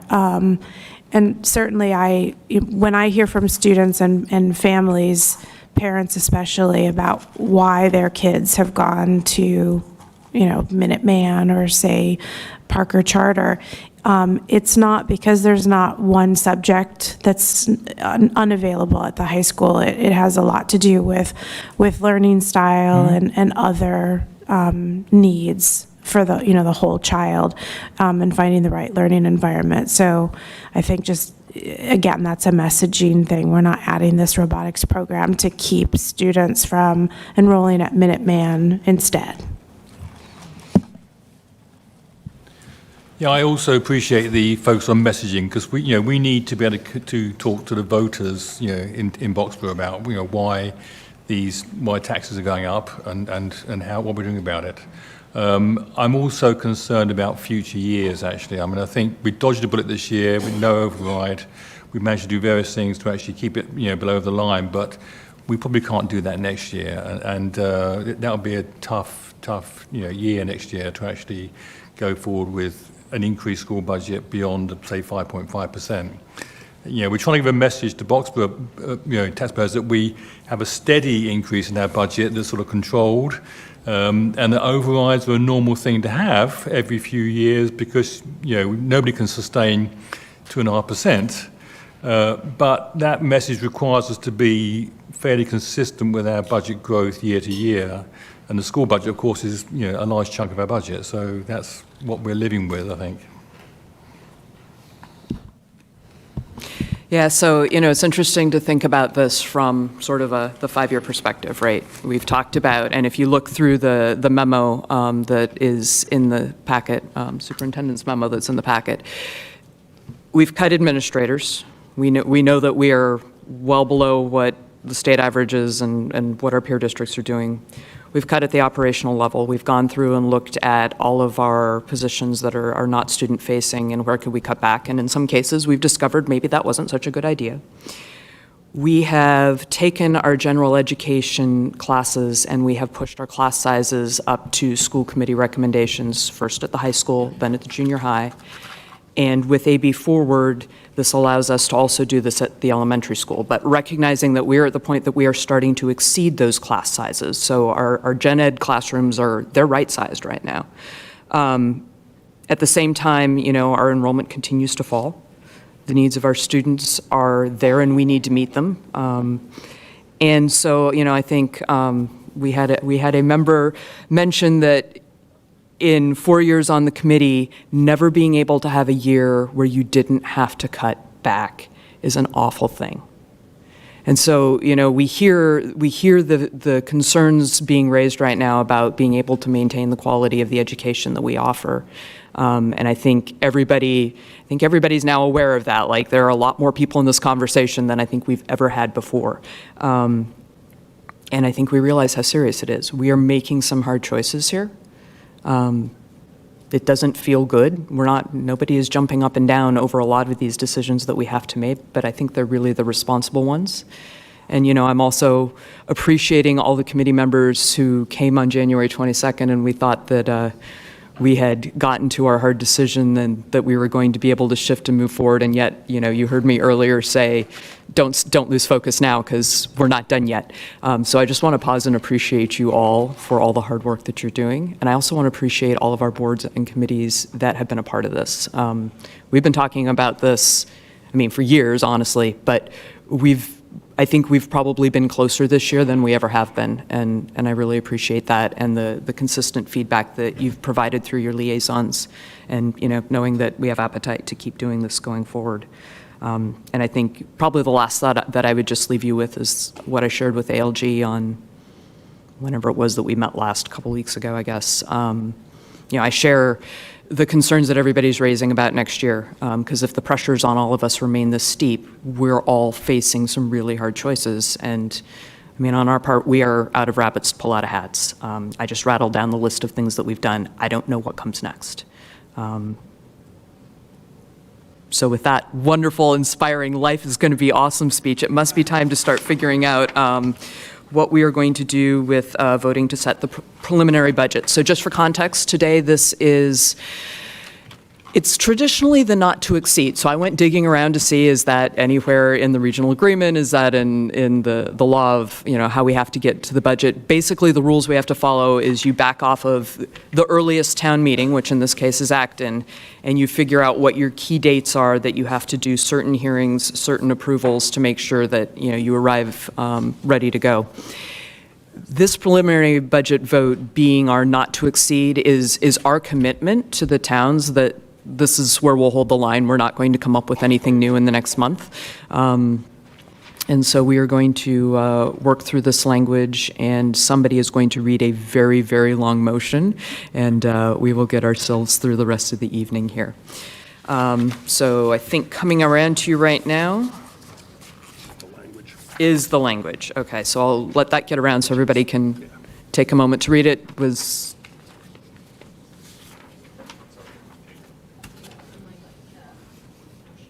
Okay, we'll share our language, and it's on the board. Okay.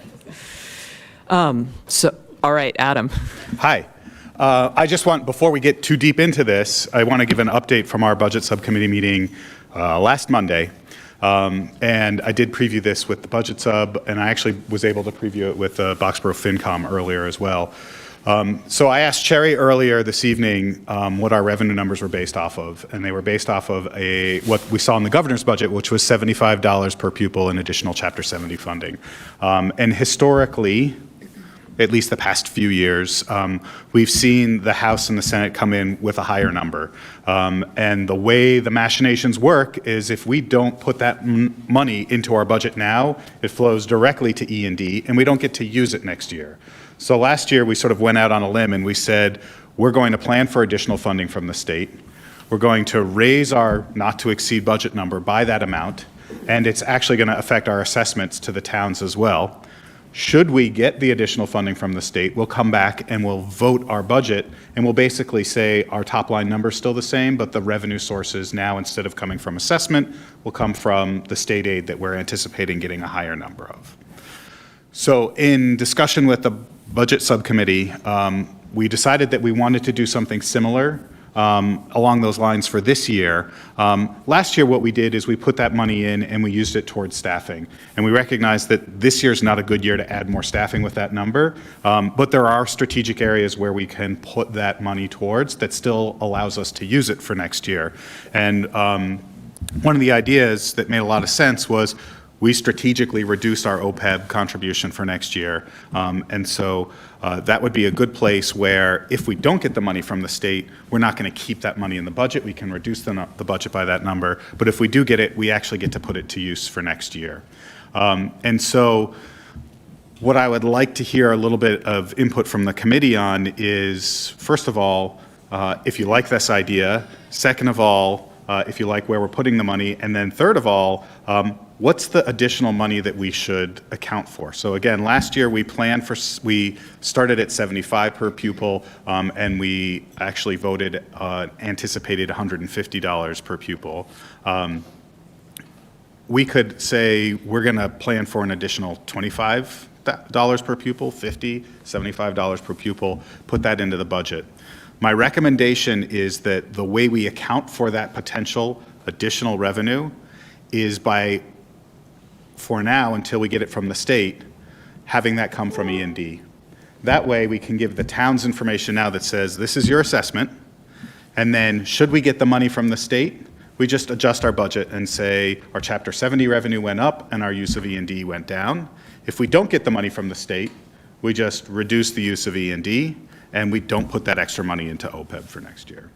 So that's the thinking that I had. I want to thank the Boxborough FinCom for some of the feedback and pushback and the confusion around how assessments would work. And so being able to pull this from E&D now means that the assessment that you get now is fairly stable, and we're just using E&D as the placeholder until we know what the state's going to give us for funding. I'll turn it over to Tori to see if there are any questions. All right, who wants to take a stab at that? Leela. Yeah, I wonder about 150 per pupil. Revenue from the feds isn't looking so hot, but I think there's enough political pressure to make sure that it's somewhat level funded from this year to next. And I know that some of the bigger districts who historically have not been included in this are also losing money per pupil because their students are leaving district by the hundreds year over year.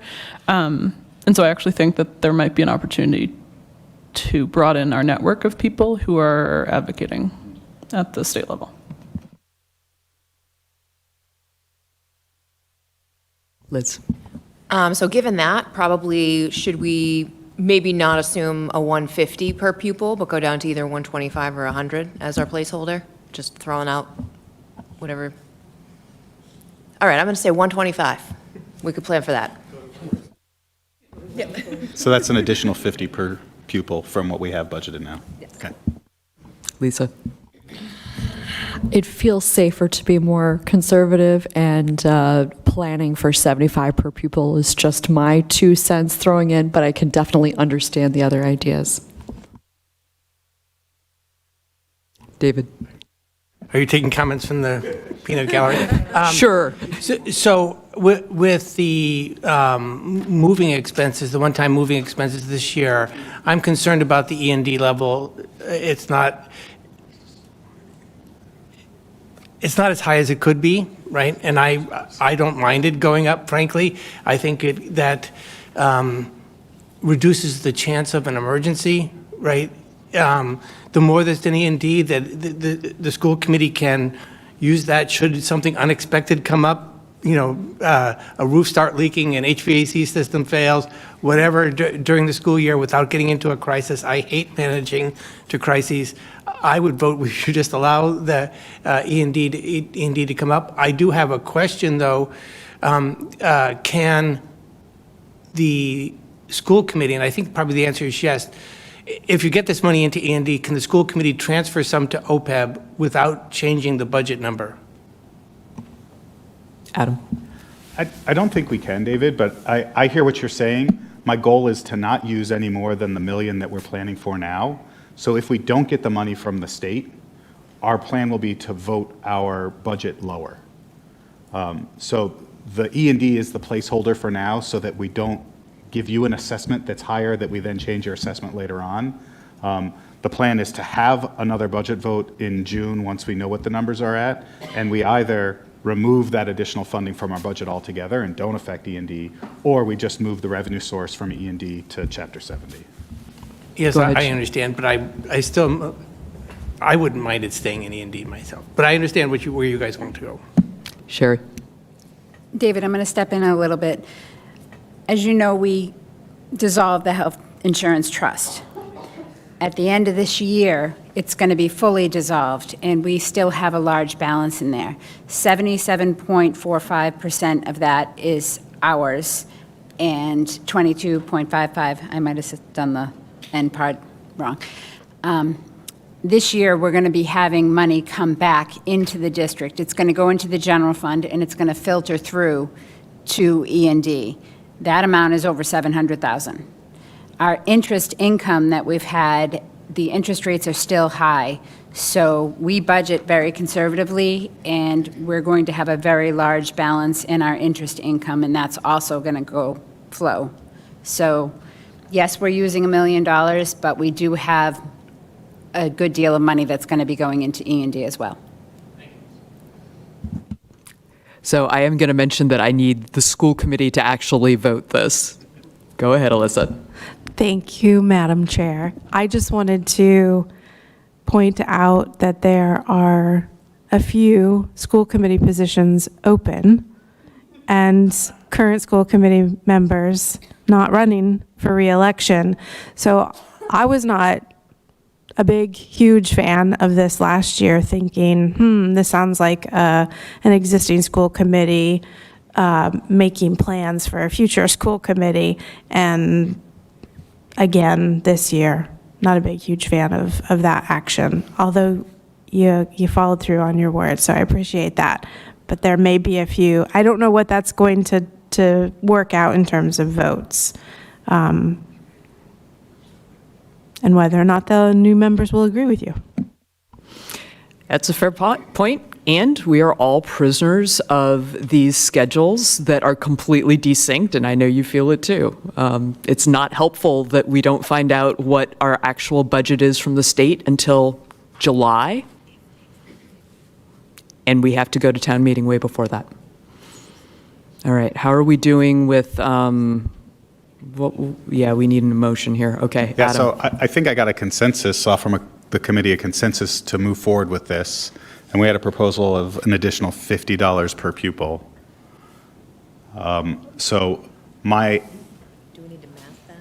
Oh, Sheri might already be prepared for this. We spoke about it in budget subcommittee. So an additional $50 per pupil, Sheri, check my math, is an additional $243,850. Yes. Thank you. I was really excited about that. What I don't have is the math around what that goes onto the bottom line budget, but I know that the proposal would be to add an additional $243,850 of E&D usage. Perfect.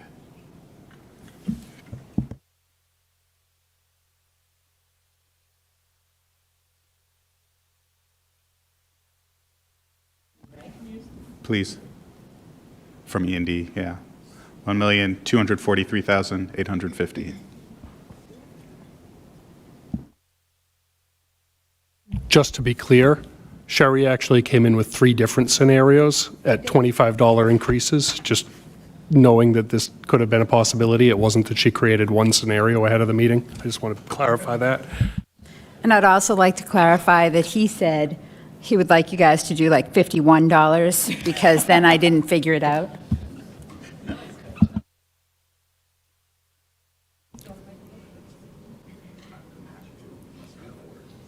All right, somebody's got to Hi, read Tori, this I'd like thing. to make a motion, please. I'm glad to hear that, Adam. Can Go I buy for a it. vowel at the same time? I move that the total budget of the Acton-Boxborough Regional School District for the fiscal year July 1st, 2026 through June 30th, 2027 be preliminarily set at $122,593,238, an increase of 4.75%, and that the budget would be funded by member towns to be preliminarily assessed in accordance with the education reform law and the terms of the regional agreement and amendments thereto as follows. Acton, $82,830,682, an increase of 3.75%, and Boxborough, $17,734,103, an increase of 5.57%, offset by use of E&D reserve in the amount of $1,243,850, with the remainder accounted for by other sources of revenues and reserves to be detailed in the final budget vote. Second. And that was, sorry, as I'm not watching, Leela. Thank you. Okay, so that was moved by Adam and seconded by Leela. All in favor? Aye. Any opposed? Okay, Lisa's going to keep, okay, any abstentions? All right, so hang on. Lisa. Oh, does it create a problem? Maybe. We were supposed to look this up, whether or not our preliminary budget is a majority of all members total, all members Or present. members present. Yeah, we weighted gotta look present. for that.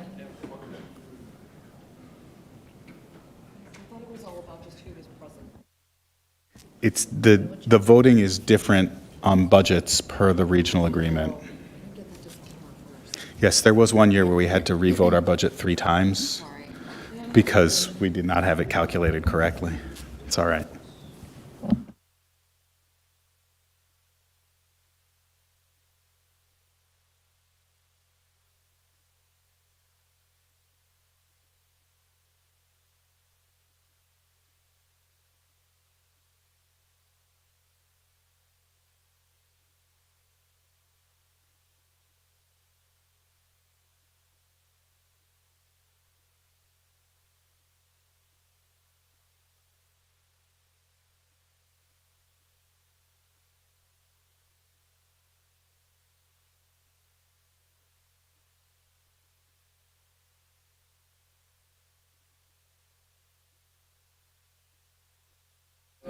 So just to be clear, the approval of a preliminary budget has to be a majority of the members of the committee from each town.